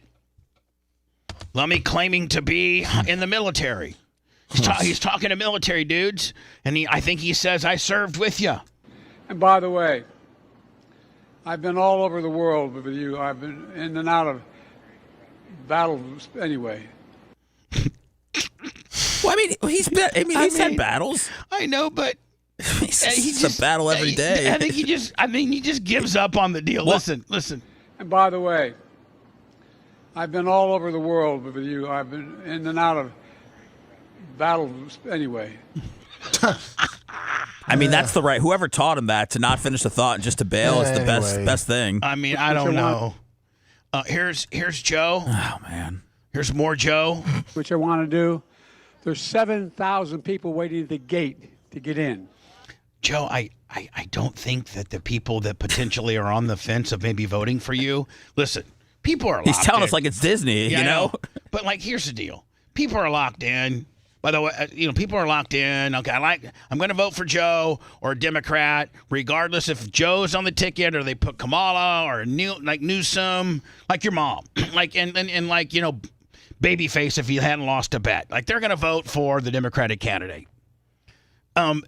So here's the deal. But there's the pie that Trump and Biden are fighting for is that undecided person, probably more Democrat than Republican, that, is probably on the fence about your immigration policy, is probably concerned about inflation, probably somewhat concerned about abortion. And when you tell them that you got, I don't know if anybody really wants 7 million new people in our country, and you make it as if they're literally at the border trying to get in, and you want to let them in, but there's some technicality that you can't let them in. I don't think any American wants to hear this. What if you want to do? There's 7,000 people waiting at the gate. 7,000 to get in. I don't want 7,000 people at my gate trying to get in. Seth, what's his reasoning for this? What if he said that I got 7,000 people at the gate, but I'm only letting the chicks in that have nice knocks and look very fertile. What if he said that? You can't the crowd would go crazy. Yeah, but I mean, I'm just saying. I think you should say, listen, that's how people could get excited about immigration. Which I want to do. There's 7,000 make immigration great people again. waiting at the gate to get in. So if I don't finish this, they can't come in. So maybe if you're hanging around, I'm going to sneak back out if that's okay. Oh, no, right? 7,000 people are trying to get into the White House, the party. Oh, jeez, Bubba, what the hell? Still. Which I sent you, George Stephanopoulos called him out on that. There's 7,000 people waiting at the gate to get in. So if I don't finish this, they can't come in. So maybe if you're hanging around, I'm going to sneak back out if that's okay, all right? Thank you. And what does... Okay, so that makes sense now, right? Yeah, but okay. Hold on. What do you get, Lummy, if you get to go inside the White House and be part of this? I guess they're having a party of some sort? I guess a July 4th party? And there's what was there, 70? I mean, there really were people trying to get in? 7,000 people trying to... I don't know about 7,000. I mean, George Stephanopoulos, when Joe Biden tried to say how big his crowds are, Stephanopoulos said, I don't think you want to go there. I did see I sent you the clip if you saw want that, yeah. That famous expression. Hold on. They also serve who only stand and wait. I remember when our son was deployed, my wife would go to stand in the sink in the morning, drinking her coffee, and saying that prayer. Worrying, always concerned, and all of you. So we owe you. This could not be done without the family support. So thank you. We love you, and I really mean it from the bottom of my heart. Thank you. You got me, man. I'm not going anywhere. All right. No one's snatching that mic, man. They're letting him go. They need a guy to come in and snatch the mic all in one move, like a Colton. Right. They need a mic guy right away. Colton would come in, he'd grab the mic real, and then he turn it off real smoothly. Then he'd turn it off, put it in his pocket, and then take Joe and escort him up the stairs. Right? Yeah. Now that's what he needs. He needs a Colton. Just have run the hot mic, Roman. They open the gate. Okay. Thank you. One last thing. Uh-oh. See, this is where... See the guy in the pink kind of went for it, and then he backed up. You can't back up, man. No. This guy right here needs to step in, I used to think when I was a senator, there were always congestion on the highways. There's no congestion anymore. None. We go on the highway, there's no congestion. And so the way they get me to stop talking, they'll say, we just shut down all the roads, Mr. President. You're going to lose all the votes if you don't get in. But anyway, I'll be back out. Thank you. See, that completely off the cuff is what does it every time. it's like he's got this feeble little thought that he has to get in. You know, the traffic story. Yeah, I have no idea. I have no. Listen, honestly, I'm a crazy person myself, and I don't know that I can understand what he's trying to say. You were tired after your most recent encounter with me. Now, I tweeted this, Lummy, because this was back. You know what this represents? One, just how brilliant and on the feet Ronald Reagan was as a debater. He was just such a great communicator because he was from Hollywood. He was like almost pro wrestling. Be like almost like putting The Rock in there because, you know, Ronnie Reagan was the former governor of California, but before that he was an actor. And, you know, it's like almost you got to work the gimmick in order to be the president. Barack Obama worked the gimmick. You know, Bill Clinton worked the gimmick. You know, rapping Ronnie Reagan knew how to work the gimmick. And this is back when candidates kind of had a certain amount of respect and decorum for each other. You know what I'm saying? Where and like on this clip right here, his opponent laughs at this. Have you guys seen this? Yes. This is funnier than hell. Is this new, Bubba? It's a new clip? Oh no, this is from 1980. This is from 1984. Oh, okay, all right. But now, have you not seen this? I haven't seen any Ronald Reagan clips. I'd like to get your opinion on this. I would love to give you mine. After your most recent encounter with Mr. So at this point, you know, they were concerned. People were concerned that rapping Ronnie Reagan, although he looked good and he could still walk pretty damn good, Lummy, they were concerned that on his second term he might have been a little too old. He was slipping. He'd been shot, I think, already. Yes, he was. You were tired after your most recent encounter with Mr. Mondale. I recall yet that President Kennedy had to go for days on end with very little sleep during the Cuba Missile Crisis. Is there any doubt in your mind that you would be able to function in such circumstances? So now you know both of our candidates, Seth, Trump and Biden, and how they both. First of all, Trump would be like, "I just want to tell you something. 3, 4, 5 days doesn't matter. I'm the best. I'm the best, most cognitive president there ever was. I'm tremendous. I've taken 10 tests. I've aced them all. The average guy gets 7. I got 9.5. I won the Masters. And I won the Masters. I just won 3 tournaments last week, as a matter of fact. And you know, I'm nonstop." And then Joe would be like, you know, rapping Ronnie Reagan. Watch how smooth he is, Lummy. And then how he turns it around on his opponent. This is brilliant.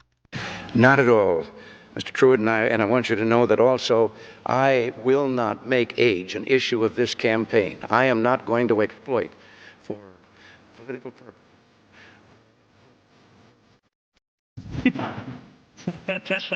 I mean, even his opponent, Walter Mondale, at that point, popped on it.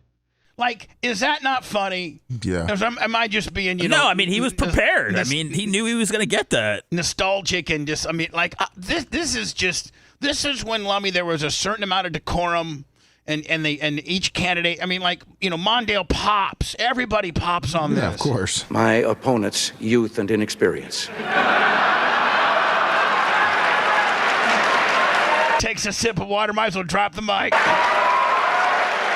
He said he just locked up every swing state, bitch.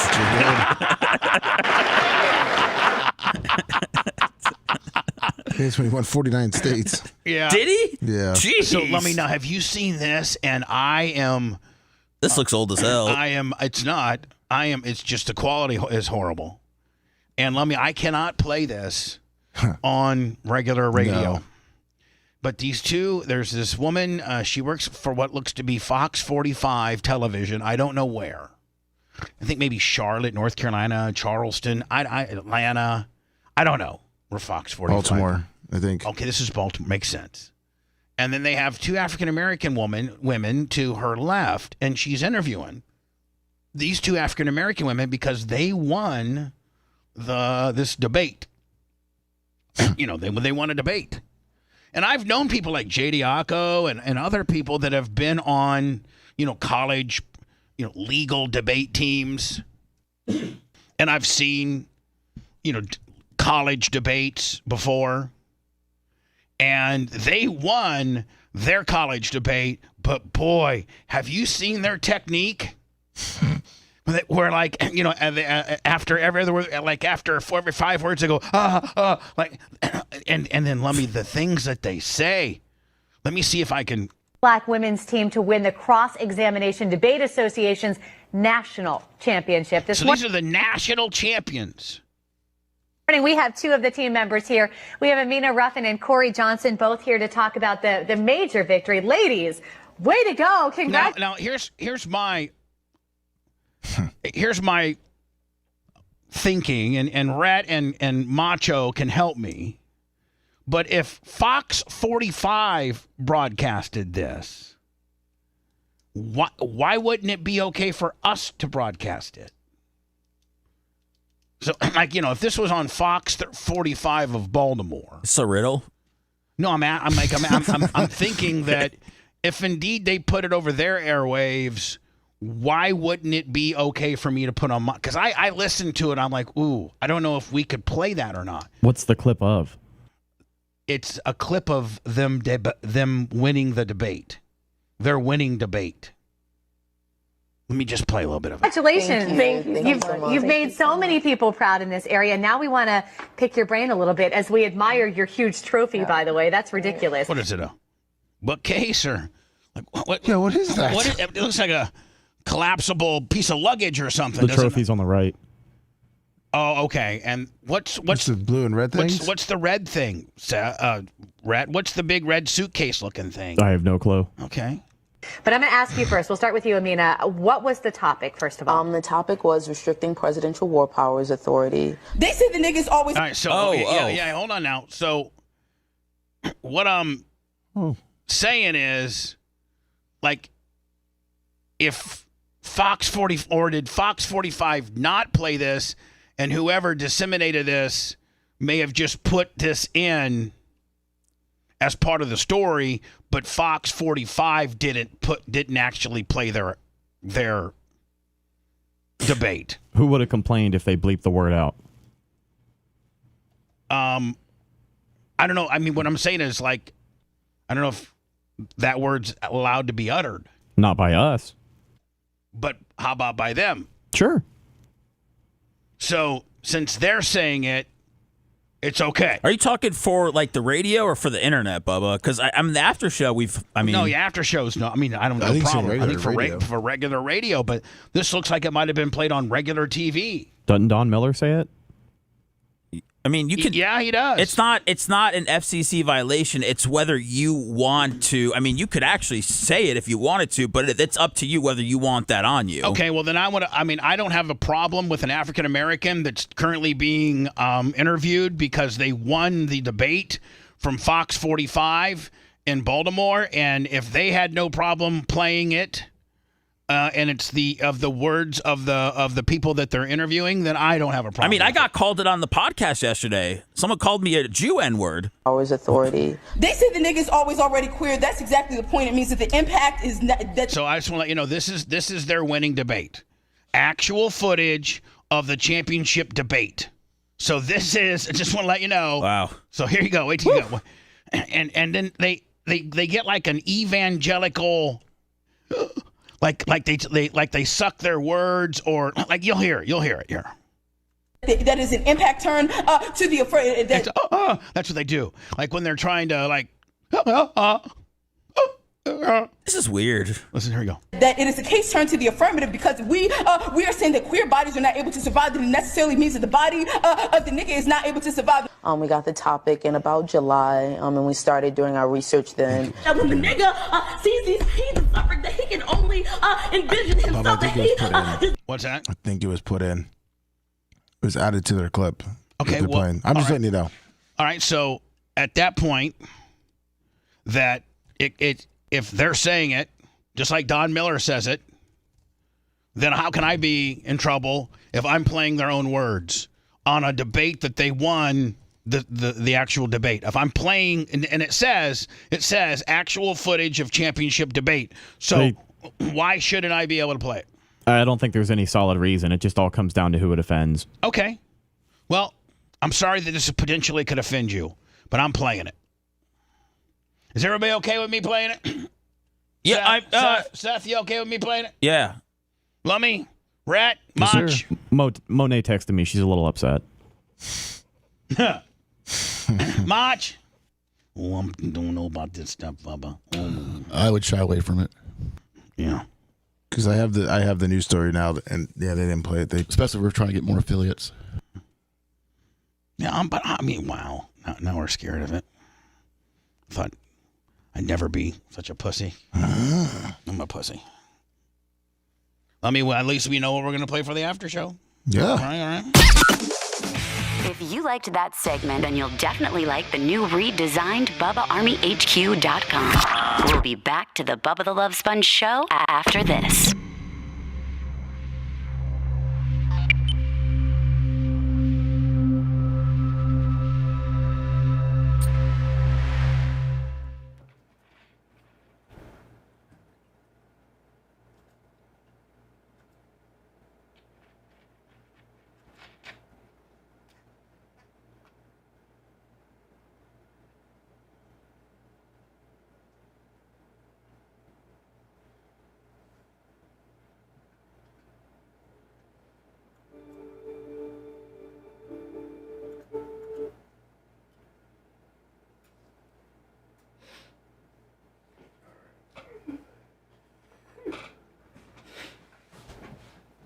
What's up, John Christica? What's up, Johnny?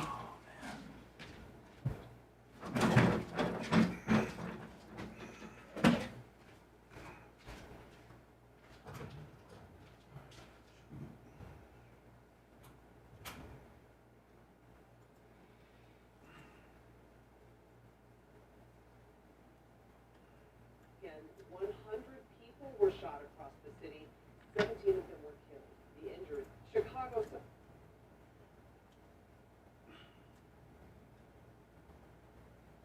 What's up, Kostika, you little rascal?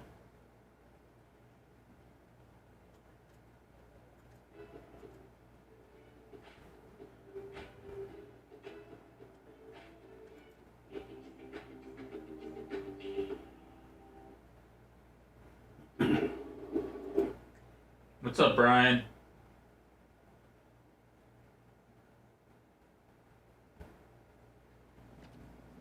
Damn, Macho Man double weather channeled us today.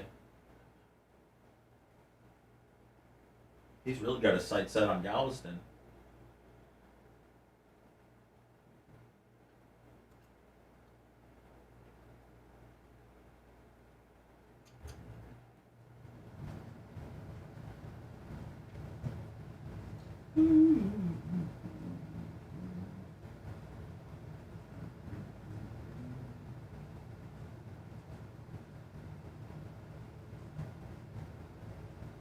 What up, Todd?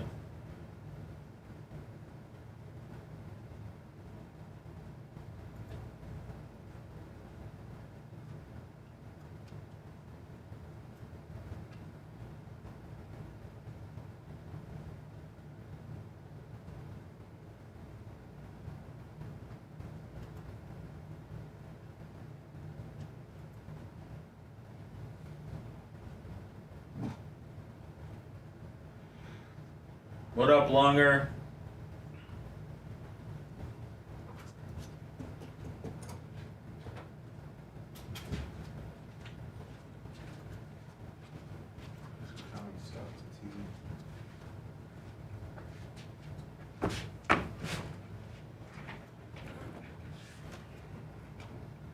Oh yeah, that's talk about that's uncomfortable. The Ryan Garcia shit. Does it play it? I believe it's linked in there. If not, I can send it to you. But that was after show stuff. Okay, so that's after show. Oh yeah, he's very very racist. All right, so let me put that over there. Yeah. John Cena's family friendly. I gotta try to find that. Let me see it.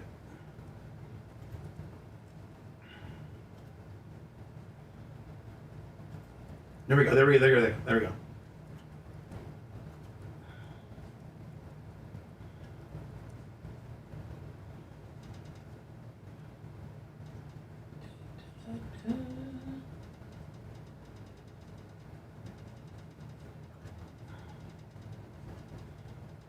So does Forgiato just like?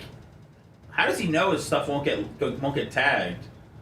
I think he's gonna go in there and make sure it's clear. He just said. Oh, okay. I was gonna say like he's probably got to do something on his end. Yeah, he was just like, don't worry, you won't get tagged. Okay, no, that's cool. Yeah. That's cool. I mean, it makes sense.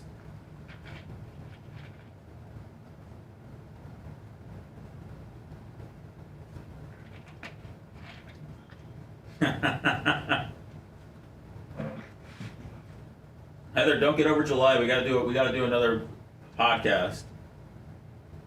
Yeah. We'll do it when it's. We'll do it on a day it's below 90.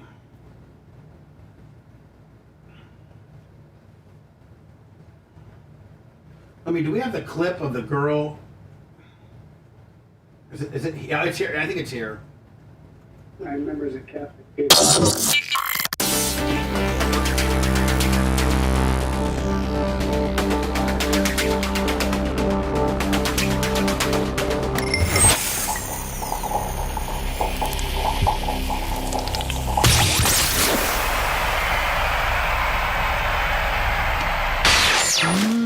Pouring ourselves out one download at a time. BubbaArmyHQ.com. Enlist today. The BRN now continues. We all have a heartfelt reason to support our blood pressure. In fact, more than half of the U.S. population would benefit from some sort of blood pressure support. They're back, Lummy. Super Beats. Let's get a hold of our handlers and make sure we get a couple bags up in here as well. Good. Super Beat Heart Chews are an easy and convenient way to support heart-healthy blood pressure, and they promote heart-healthy energy as well. Paired with a healthy lifestyle, the antioxidants in Super Beats are clinically shown to be nearly 2 times more effective at promoting normal blood pressure than a healthy lifestyle in itself. Over 30, I thought I saw on TV 80,000 5-star reviews. They have 30 down here, Lummy. I need to maybe get a hold of them and do some fact-checking, if you will. Let's do it. I saw we're over 100. I saw some commercials on TV about Super Beat Heart Chews, and they over 120 college and professional teams use Super Beat Heart Chews. So they gotta be good enough for you, my friend. If they're good for your favorite edge rusher, then they're good for your dumbass. Double your potential with Super Beat Heart Chews and get a free 30-day supply of Super Beat Heart Chews and 15% off your first order by going to getsuperbeats.com and using promo code BUBBA. That's G-E-T, getsuperbeats, B-E-E-T-S.com. Promo code BUBBA. Promo code BUBBA. Thank you, Super Beats. Appreciate you. Now, Seth, do you think that... oh, my mic's a little hot. Do you think that this is a work or a shoot? Like Hogan's retired like 50 times. No, this is 100% real. Like John Cena has made his money. He's not narcissistic enough to need John Cena's beach club in Brandon, and he's just gonna maybe walk away and concentrate like on movies and things like that. I mean, John Cena is, they're calling him the greatest of all time. He announced his retirement at Money in the Bank that he's going to wrestle pretty much all of 2025, and that'll be his last year, his last WrestleMania. And he said he will not ever come back in any capacity. He said he still wants to do some work behind the scenes, and he wants to be on the first ever Raw that's on Netflix. But he said that he is absolutely done wrestling after this year. So he said a lot of wrestlers, he mentioned them in his press conference, do the whole comeback thing and all that. But he goes, this is it. I think he respects wrestling too much to not be at his best when he does it. And also, I mean, the guy has a full slate of Hollywood stuff ahead of him. Yeah, he's got. How much has? I'm sorry. Go ahead, Rhett. I was just gonna say he's got somewhere between 30 or 40 scheduled events for 2025. So he'll be on TV wrestling pretty regularly, at least more regularly than he has been like the last 5-6 years. How much is he worth? 100 million? Less? Well, let's see here. Let's see if this thing's actually real. Well, he's probably getting, 15, 20 million a film at this point? Yeah. He said he's worth 80. 80? 80 That's what million? it says, yeah. I think he still lives in the Lutz area. Yeah, he's still in Tampa. Tampa, St. Pete. I think not too far from Europe. No, yeah, he's right down the street, about a couple miles. He's kind of between you and your mom, me and your mom. Does he got a big ass, house with a big ass gate and the whole 9 yards? Yeah, you can't get back. It's a private community. Yeah. Why am I here? Now, see, and Seth, I think that, there was not a lot of scuttlebutt about this. This was this wasn't leaked, I don't think. There were a couple of people that had leaked he was in town beforehand. It had been. Seth, I met him in 2002 when he first started. And Hartford, Connecticut, I was at my radio station, 104.1 WMRQ, because I was syndicated there. And we went up there like Thursday, Friday to do a gig. And then we had Bubba's Topless Car Wash on Saturday. And, Cena was, WWE was, they're based out of Connecticut. They're based out of Hartford? Right outside of Hartford. And they sent him to be on my show, and he was brand new. Nobody knew who he was. And so I was talking to him off the air. He's like, yeah, they got me doing this like skateboarding wigger kind of like street dude. Like, I don't even know. Like, I don't even know if the gimmick's going to get over. Like, nobody knew who he was. And he'd just gotten done being trained at the Ohio Valley. And so he came to do my show, and like, nobody knew. I was like, who are you? My name's John Cena. I just signed. He was super cool. And in that time, I said, when I interviewed him, I go, you look like Mark Wahlberg, kind of. Are they going with that? Duke of Kentucky. I'm like, man, I like you too, John. What do you put all them Canadians over? Come on now. Right here, the perfect place to say what I got to say. I hope Roman Reigns kicks your ass. Is he trying to heel on America, Lummy? No. Come on, man. Red, white, and blue. Is he the greatest of all time? Because you gotta think, like, you got Shawn Michaels in there, you got Ric Flair in there, you got Hogan in there, you got Undertaker in there. I think he's better than all those guys. You got Stone Cold in there. Better. The Rock. Better. Hurricane. People are going to argue Stone Cold and The Rock until the end of time, but I just think Cena was such a big draw for so long. Yeah. He made that company so much money. But why? That's why you can go out and do 7 minutes of just nonsense. Anybody else, they're hitting the music, man. Yeah. And he's already got his John Cena farewell tour T-shirt made. Like, I can only imagine what he makes just in merchandise. He probably is the greatest merchandise seller of all time. Probably times 5. His merch has always been so bad too. The colors and everything is it's so awful, but I think it works. Yeah. It's so Johnny Rah-Rah, isn't it? It's always so Johnny Rah-Rah. His whole thing has been never give up, and he's done. His whole gimmick is Johnny Rah-Rah. He's done the most ever Make-A-Wish. He's granted the most ever Make-A-Wishes. The guy does it all. Will be my last. Let me just think, like, if you're in Toronto and you weren't going to buy a T-shirt, but they got the John Cena Farewell Willies as you're walking out, you buy one. You're buying one right even there. though it's $42.50, I bet you they're $50 at the venue. Nah, maybe 40. They're a strong 40, I promise you. Yeah, that. maybe 40. Yeah. Let me Google. I'm looking it up. John Cena Farewell shirt at Tour. Oh, no. But see, my farewell tour will be like on the air. Of course. Like, hey, this is the last year I'm going to be doing mornings. Yeah, but where are you going? He's going to Hollywood. I'm going to Kansas City. Get me a condo in Kansas City. I haven't even really given much thought of retiring. I feel so good. You look good too. Well, I don't look good. I don't look nearly Feel good, as... look good. How about Dion? Feel good, look good, play good, pay good. No. I'm on enough stuff to make me feel good. Do you think Cena's happy that he never has to wear jorts again? Yeah, probably. If you got 60, 70 million and you're living in Land Lakes, Florida, Lummy, that's the same as having 150 million in L.A. Yeah. I'm just telling you.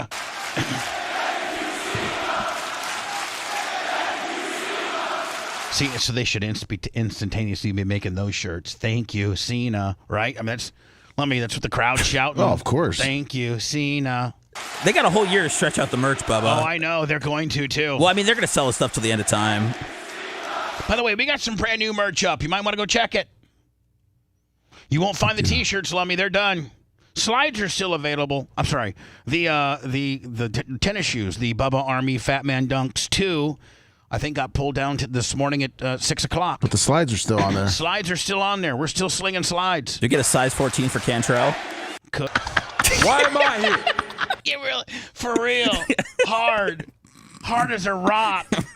If you want a deep dive into the Bubba the Love Sponge show from the past, go to BubbaArmyHQ.com. We'll be back after these words.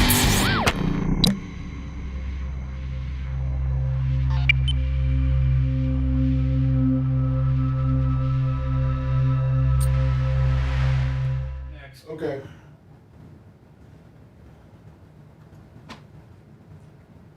I'm glad we're not gonna have time to get to the shit Lummy ratted me out on. Oh fuck, we're gonna have to get into that. Rats? Come jingle bell my beanbag. Hey Lummy, let me ask you a You question. never said don't tell anyone. Hey Lummy, let me ask you a question. Yes, sir. You know those pipes that go into the pond? Yes, sir. Do they come water in and they also let water out?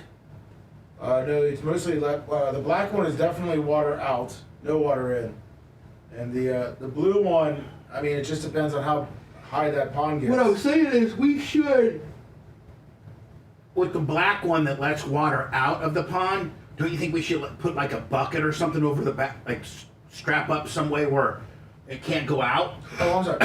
What I meant was that lets water out from the land, it's the pond that drains. It's over at next door. The AAA. But what I'm saying is, do we have any? It seems like that pipe that feeds into the backyard is like an overflow pipe where it will, if the pond gets too high, it backflows into the parking lot. Well, that's where it's getting the water from, so it just stops the water. It's been a couple of times now. It's mixing with the two neighbors' ponds, or whatever you want to call those. They're runoff shit. So their runoff shit goes to our runoff? Yeah. So we shouldn't put a bucket on any of it. No. We said we could block it because we could block it if it was coming. I don't want to let it out. The only one that I would say if we did do that, we would block would be the black one. Because the black one just pretty much takes everything, and it's on like a 90-degree turn. So it's not going to be able to leak out. And we're getting all that from the neighbor's yard, the AAA in Tampa pipe. Kid growing up in an area where it didn't like Catholic didn't get allowed. I'm the first president elected statewide in the state of Delaware when I was a kid. Well, you know, I looked at John Kennedy and said, well, he got elected. Why can't I get elected? By the way, I'm proud to be, as I said, the first vice president, first black woman to serve as a black president. I'm proud of the first black woman in the Supreme Court. There's just so much that we can do because together there's nothing. Look, I remember as a kid. Now this girl got fired, didn't she? Yeah. Why? Because radio can't afford her. She went on fucking CNN. Yeah, she went on CNN. And fucking said too much, man. I'm sending you again the. You can't make your guests look bad. You're sending me what? Her interview from CNN. Kind of a clip it.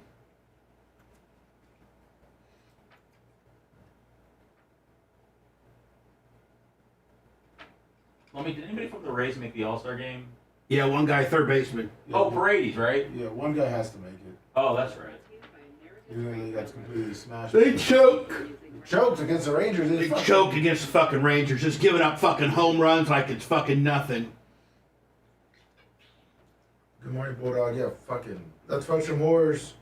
Is a Rosarena above 200? Huh? Is a Rosarena batting above 200? I think barely. Where he, I don't know, actually. He was at like 180. Man, those guys need Cameronero to get better. The lineup looks a lot better when he's in it. Man, the Rays are fucking shit the bed. Hey, can I set up a Women of the BRN podcast, Bubba? Can you what? Can I set up a Women of the BRN podcast? Yeah, go ahead. Okay. So those are no shots. Nope. Nope. I think Lummy could fuck Cena up for sure. Kick him right in the balls. Cena doesn't have one fucking speck of hair on his body. It's all laser. Yeah, it looks like he's back over. He's at 201. So. Oh, man.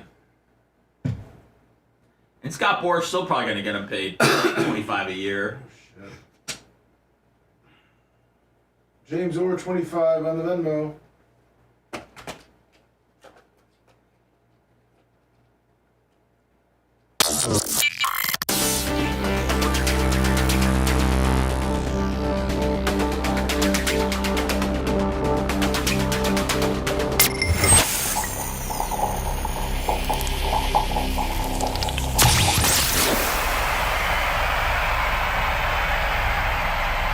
Were you sleeping in and missed the first hour of the show? Are you ready? Don't worry, it's all at BubbaArmyHQ.com. Now back to the Bubba the Love Sponge show.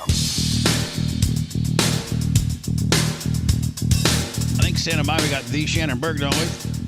Yes, sir. Shannon. Good morning, sir. How are you, my friend? I'm doing great, buddy. How are you? What'd you do? What's a big-time rock star that's all tatted up with a hot chick and big jugs and 2 Harleys do over the weekend, 4th of July?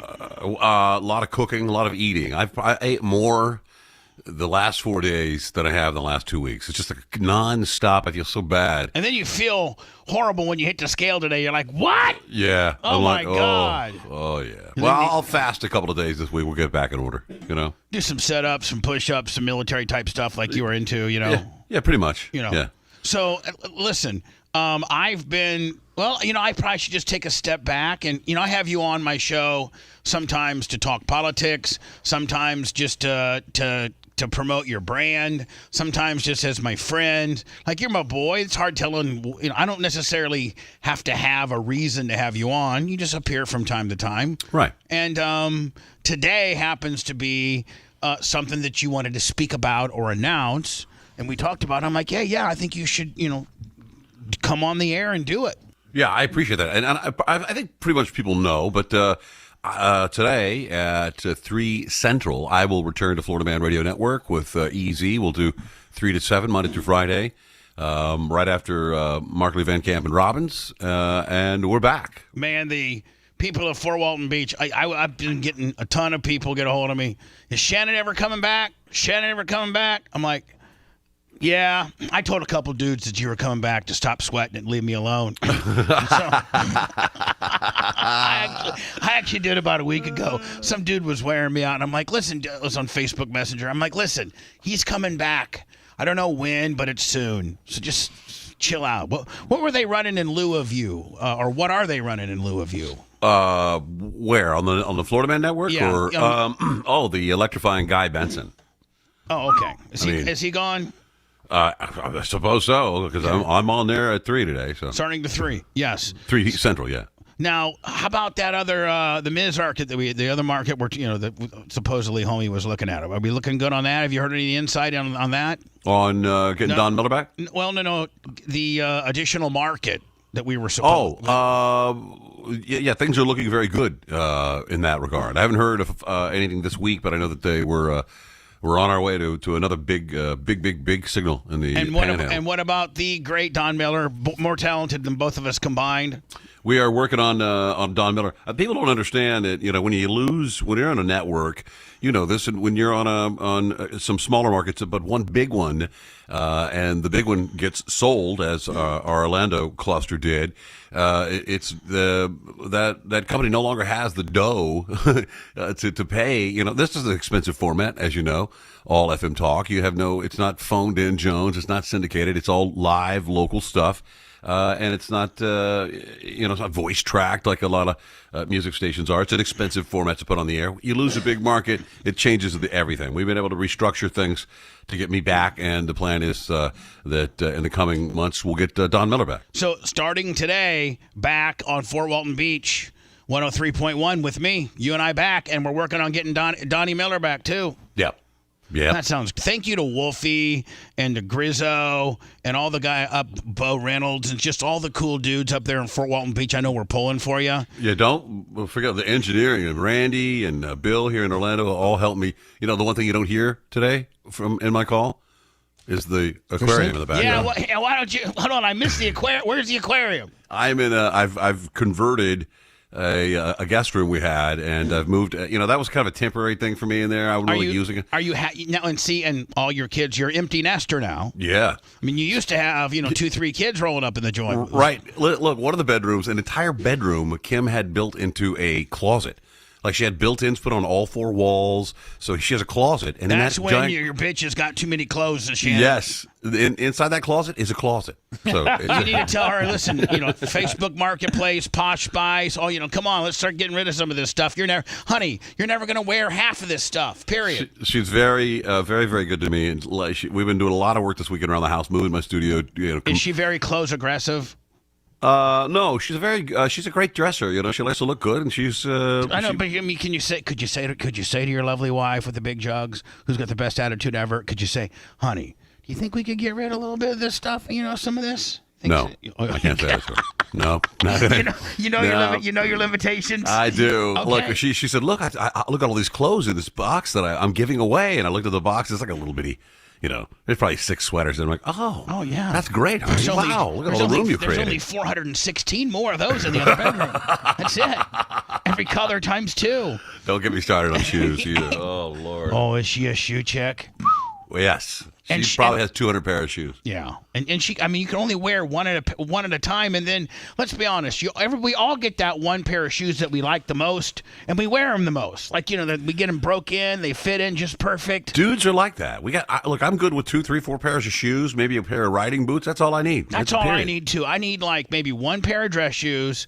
Then I got some work boots, specifically mud boots. Right. Then I got like 2 or 3 pairs of tennis shoes, and that's about all I really need. Me too. And as my tennis shoes wear out, I turn the most worn out pair into my yard cutting shoes, and I'll replace them with some Converse or some cheap tennis shoes, and those are now my yard cutting shoes. But your old ones, they now have a purpose too. When you're out changing the oil, you're working on the hog, you're out there trimming and edging. Right. You're gonna wear those, and you're gonna get another 2 or 3 years out of those bad Kim's boys. thing is that her top, her blouse, or her shirt, whatever you want to call it, it's important for her for that to match her shoes. Oh, okay. That's her combo there. So like and she probably breaks it down to panties and underwear too. Yeah, sometimes, absolutely. But yeah, she's a fashionista. She knows what's going on. She likes to look good. Does she have any cute out like in some of that lingerie business? Do you guys got some of that deal? Yes. Yeah. Oh yeah. Mm-hmm. We got the granny panties. We got the let's get it on underwear. You know? You got the we're going to the Leesburg Bike Fest, and when I come back, I'm gonna have a boner panties. Yes, and we have and in your leather chaps. You know what I'm saying? Rubbing against your penis for 49 miles one way. It just makes it go crazy, doesn't it? Right. Yeah. And then we have the I'm going to the Walmart underwear. See you later. Right. Now, so I'm so happy to announce that today at 3:00 Central, correct? Yes. 3:00 Central. You and who? Eazy-E? Eazy is going to join me. Heather is she's like a step 2 when we grow that out of the market. She comes back, Don comes back, those type of things. But in the meantime, Jonathan Morris has her working her fingers to the bone in the shop. Jonathan Morris, I love him to death, but he's just always working a deal with me. Yeah. I don't even return his texts anymore. Jonathan Morris is like, hey, Bubba, it's Friday. I need like 9 boxes. If I could get 9 boxes out today, man, it really, I'd be able to pay my power bill. I'm like, John, the last time I promoted your meat business, you sent my guys dog food, okay? I mean, and half of their credit cards didn't get processed, and it was just, when you... he just had his knee replaced, so he's getting back in the shop this week. Had his knee replaced about 3 weeks ago, and he's hobbling around. He's got some of absolutely the best steak that you will ever have eaten. Yeah. I'd love to do a big Morris Farms endorsement high spot right now, but I don't know necessarily that your order might not get messed up. Well, he's streamlined that. Now he's got the website, organicmeats.com. You can order anything you want there. They've got they have people now that pack the orders and ship the orders, so he didn't have a hand in it any longer. So all of that is smooth sailing. So today, obviously, I'm sure that you're coming back with vengeance, and it'll be very, very, very much politically infused, and there's so much going on. Many things to talk about politically. Obviously, the ABC interview. Do you think that saved him? No, I think it was a push at best. At best, a push. Maybe even a a -2. Yeah. Here's the thing. I think Joe thinks he nailed it. But he didn't nail it because now there's even more people. Democratic leaders and congressmen and senators. I think since the ABC interview, there's been 2 or 3 additional Senate and or congressmen that have come forward now and said, listen, Disco Joe, you've got to, for the party, you've got to step aside for the party. Right. I think so, too. But he's just recently sent a letter to all the Democrats telling them he's not stepping aside. You guys can suck it. And here's the thing. The big knock on Trump, if we're going to be honest, is a lot of people that aren't locked into Trump that are those tweeners that, I don't know, probably realistically like 40% of people are going to vote for Trump. 40% of people are going to vote for Biden, and you got that, 14 to 15% uncertainty swing vote is what you got. That's all you really got. You got your hardcore Trumpsters, you got your hardcore, Biden people. But I don't think it's too difficult to take what you've been told about Trump out of the. People have told you, oh, he's a misogynist, he's this, he's that, he's terrible, man, he's orange man bad. But really, take the personality out of it and just look at the cognitive abilities of both of these candidates. But here's the deal: so the knock on Trump, if you're in that that swing deal, right. The knock what's been shoved down your throat by the media, and he is, just by watching him, somewhat narcissistic. That's a trait of his. Some people call it being a leader, being a hardcore leader. Some people call it narcissistic. Isn't Biden thinking that he have the cognitive skills to be president? Don't you think that's almost more narcissistic than Trump? Yeah, I agree. That's a bright realization there. You're right. He's more of a narcissist. Right. So, Trump at least, he may be a narcissist, but he at least could do the job physically and mentally. We know that.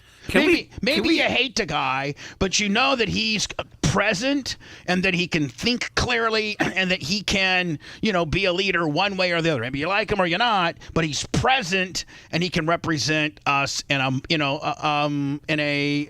cognizant way. With Biden thinking that he's that makes him the most narcissistic person around, period. Right. And I'm not so sure it's 100% him. A lot of it has to do with his wife. It's mostly his wife. Bitch is trying to be the next Hillary Clinton. Take charge, little bulldog bitch. Did you read her the snippets from her Vogue interview? No. That comes out in August.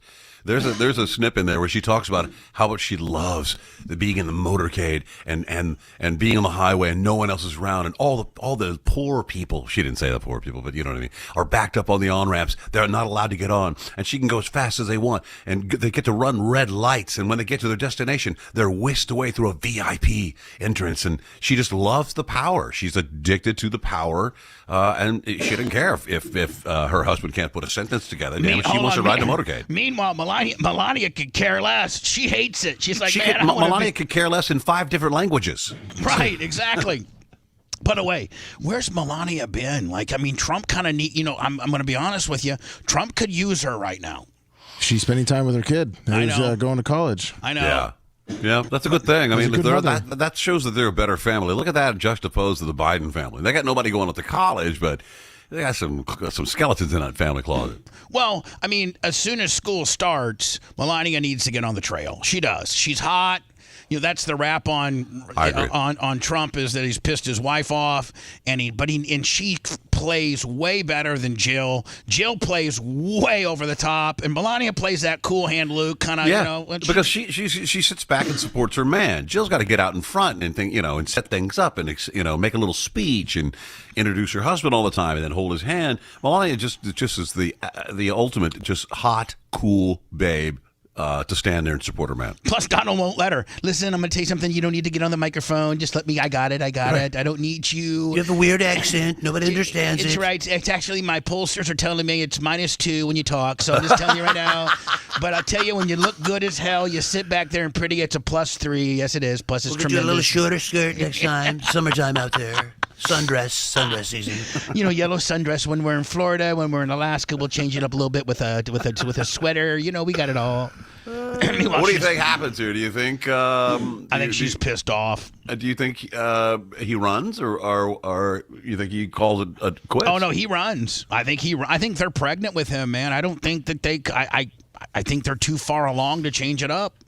Man, at best you might get Kamala. At best, with a Newsom vice, but then if I'm Newsom, I don't take that because it's a loser ticket, and you got a loser on your tab. So you say listen, I'll just wait it out till the next one because the next one at this point, Newsom's the guy for them the next time. That's right. Right. He's young. Plus, if we get Kamala, we'll have the nation's first DEI president of the United States. Think about it. It is a DEI president of the United States. She was last of all the Democrats that ran. She had less than 1%. She called Joe a racist, said he was China's puppet, and she could very well be the president. Who's going to be his vice, though? You think? Who?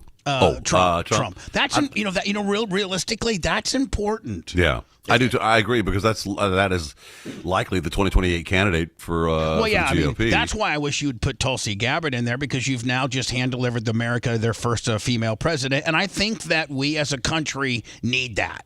We need that. We've had our first black president. We need sometime in our lifetime the first female president, and I think that Tulsi Gabbard could get herself in that position by being Trump's vice, in my opinion.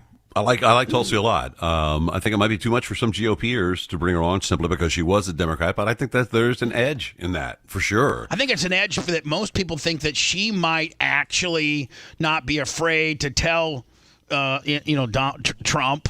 She might be because she's not from the political party, that she's kind of an outsider, and that's what he needs is an outsider to kind of calm him down a little bit. True.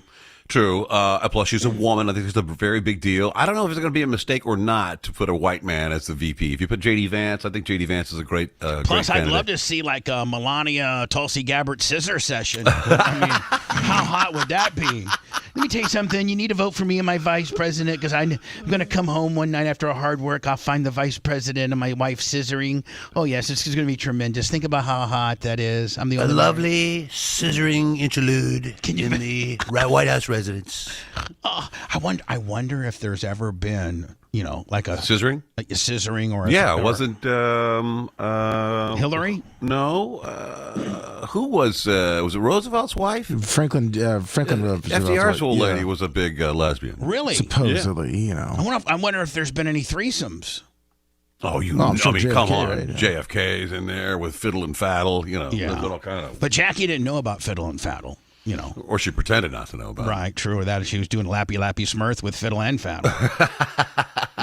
I wonder what the craziest sex act has ever happened in the Oval Office bedroom. I mean, think about. I mean, the. You mean the residence upstairs? Yeah. Sodomy. No, but you think that's it? Just a little sodomy? Seth sounds like a fan of sodomy. Like, yay, sodomy! Oh, he loves sodomy. He just can't get it. I'm excited about the sex acts that have happened in the White House. Speculation. Hey, that'd be a great miniseries, was it not? I mean, the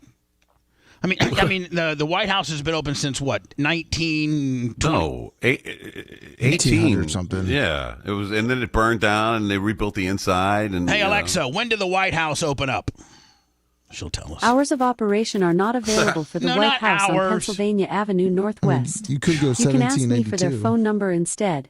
No, I do not want to call the White House. Man, 1792. I know how hard they were with people just sitting across the street from the January 6ers. I'm not calling the White House. I actually know people that were questioned by the FBI that were sitting in the hotel lobby across the street watching it unfold.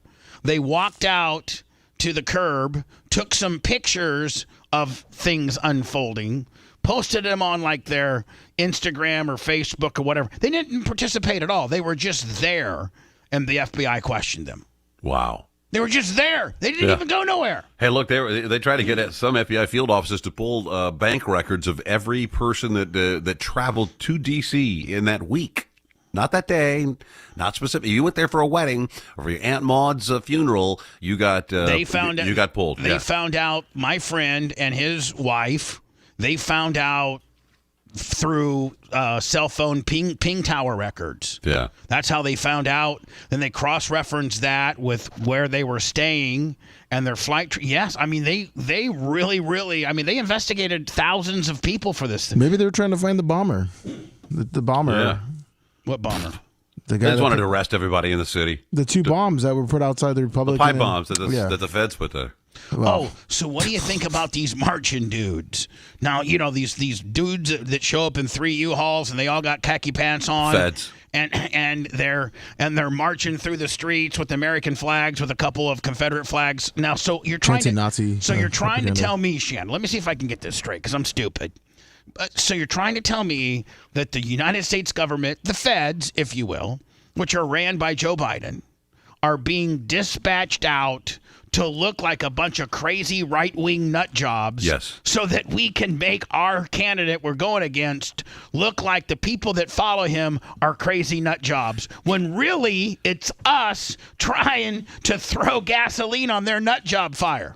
Is that how it goes? These guys, these Patriot Front guys, have never really done anything. They've only just walked around. If you ever noticed, they show up, they're all dressed the same. And so, they're, and here's they're all my- masked up Jones. They can't show their faces because they're feds. And they jump out of a U-Haul, they march around, they jump back in a U-Haul, and they go. But here's the deal. I actually tweeted a few times. They ain't doing anything wrong.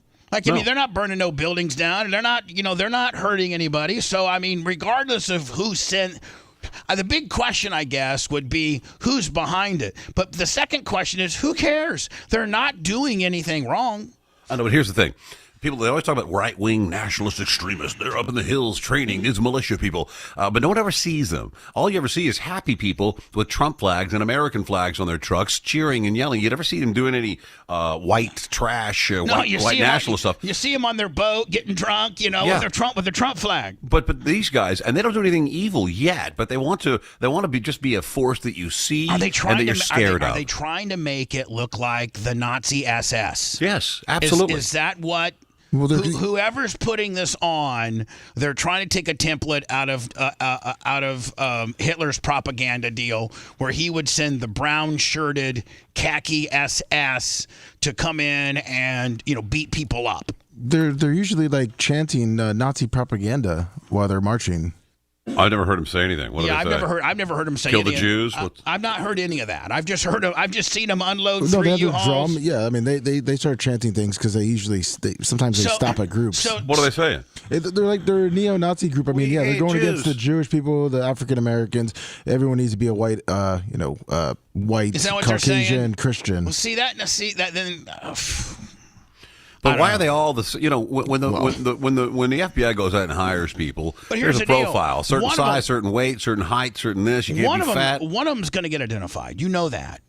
And then if they're going to be able to tie that back to the FBI, facial recognition, Willie.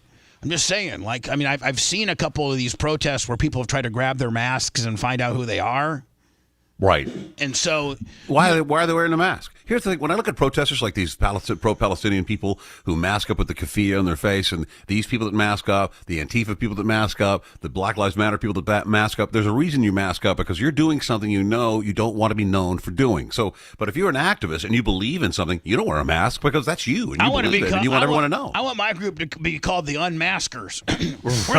we're the Unmaskers, and we feel this way about this particular topic. And here, this is my face. My name's Bubba Clem, and I feel this way.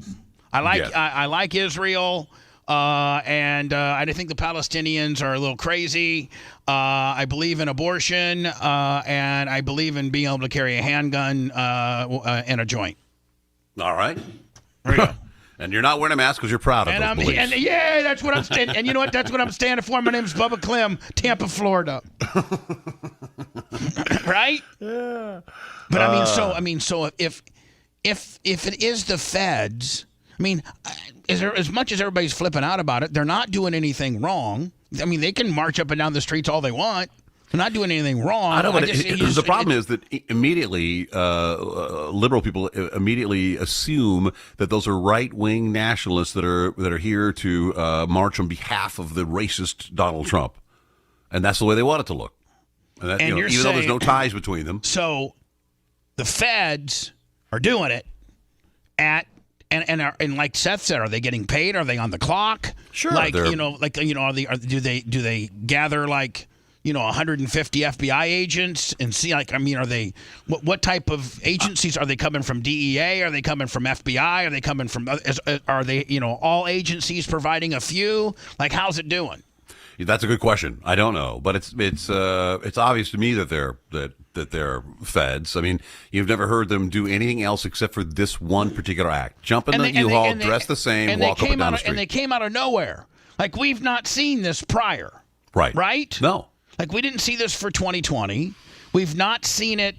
I think these marching dudes. These marching khaki dudes, if you will, these masked up marching khaki dudes. I think we all can agree that this is all new to us when we can't wrap our head around it because we don't know who they are. Well, 2022, they got arrested in Idaho, but I mean, some people are just saying those were plants that they got arrested. And the thing is, they just show up. They're normally at a GOP's rally or some Republicans rally, and they just stand in some places. They just stand there and look mysterious. And here's the deal: the more ironclad they are, meaning you don't get one of them to flip, the more that it validates that it is a Fed because they don't want to lose their gig.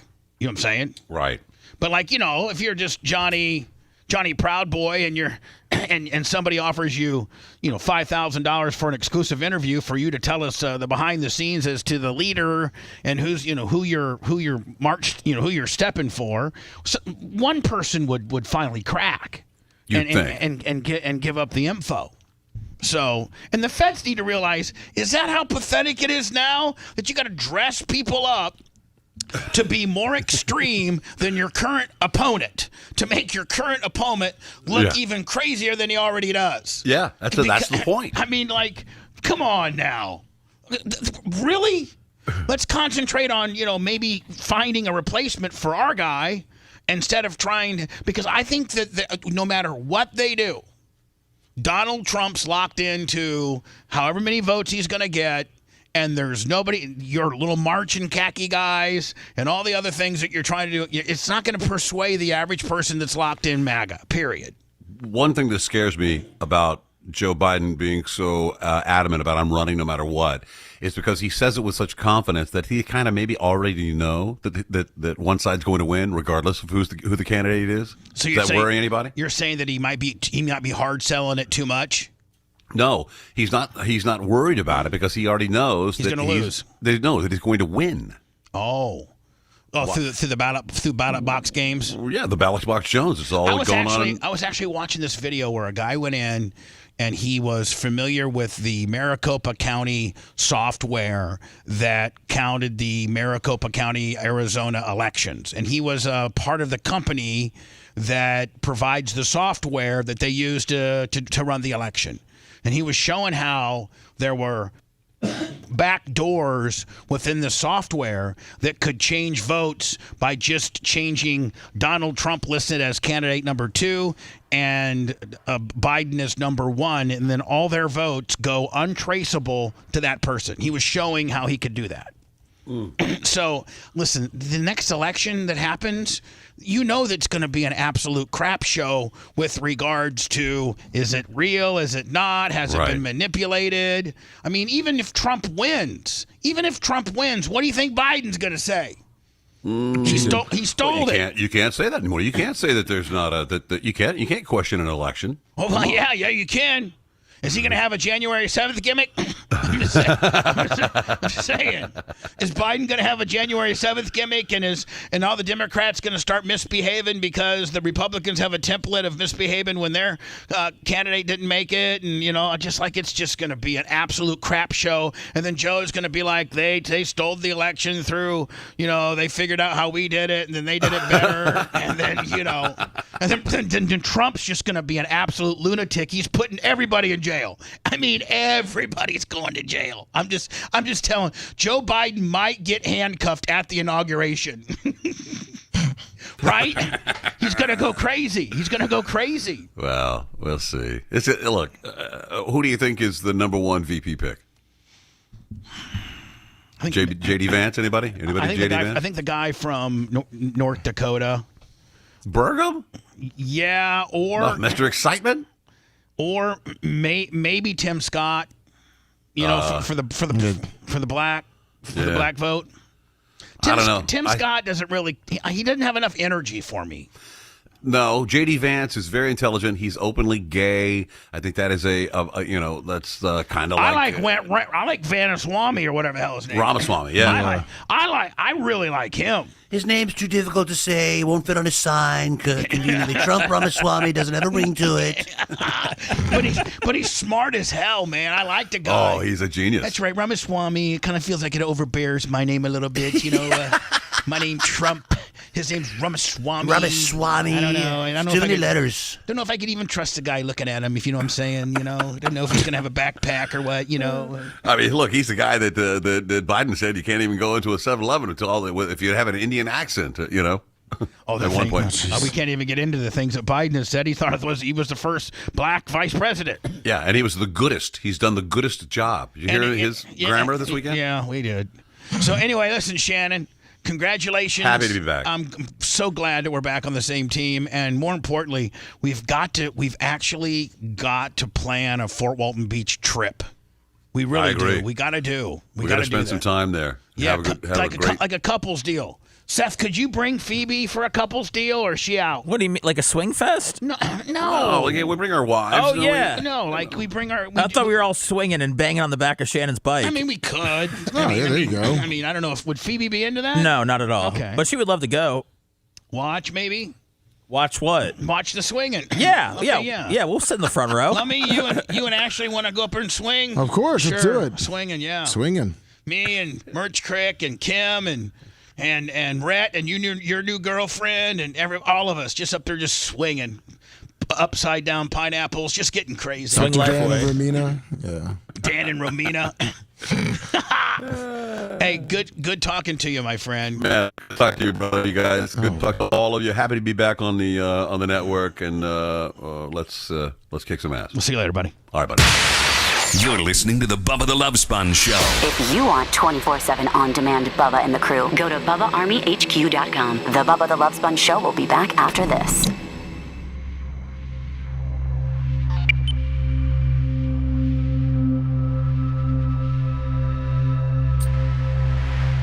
I'm sitting in the green room for now. Forgiato blow. Forgiato. I'll say it, Bubba, if you want me to. I got it. 4G auto blow. Yeah. You know, I got history. That's what happens when you've been in this area for 37, 90 years. I bet he smells good.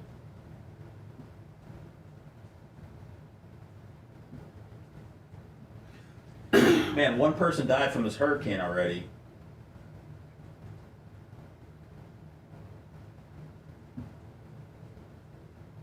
Fucking killing Texas.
Should we offer up the massage chair to Forgiato? No. No. Appreciate it. Thanks. What's up, Jamie? Chip? Hello, Tina. Good morning.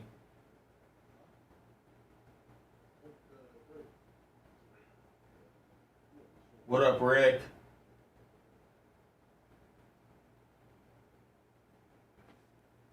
Yeah, I haven't had a cameo in a while. It's okay. I just download the app anytime anybody orders one.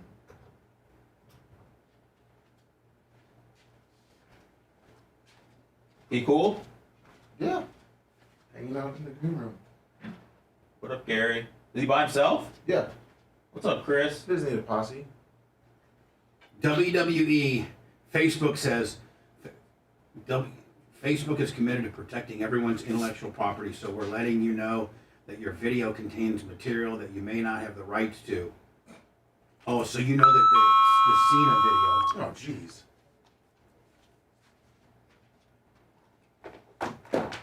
Wow. They've already locked it down.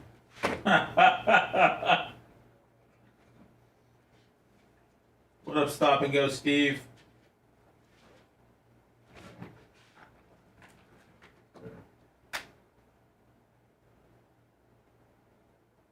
What's up, Maria? I'm going to text all you ladies later about setting up a podcast date. Not this week. We'll just start thinking about it. Not this week. Did you have somebody look to see if Tyler mentioned this last night? He did. He did it. He didn't? No. Okay.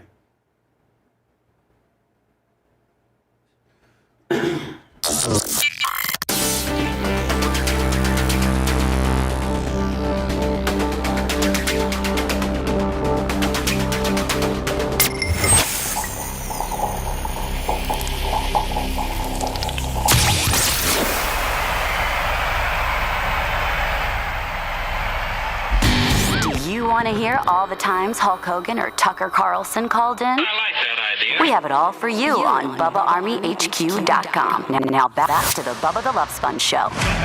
Got to make it a quick one. We got 4G Auto Blow. He's a rapper from this area.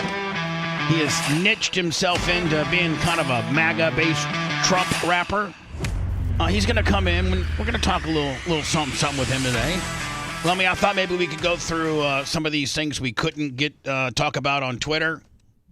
Oh yeah, like the African American debate team. Maybe 4G Auto Blow might have an opinion about some of the stuff that we've posted. I think he probably will. Seth, in closing, it's been brought to my attention that you have applied for an additional job.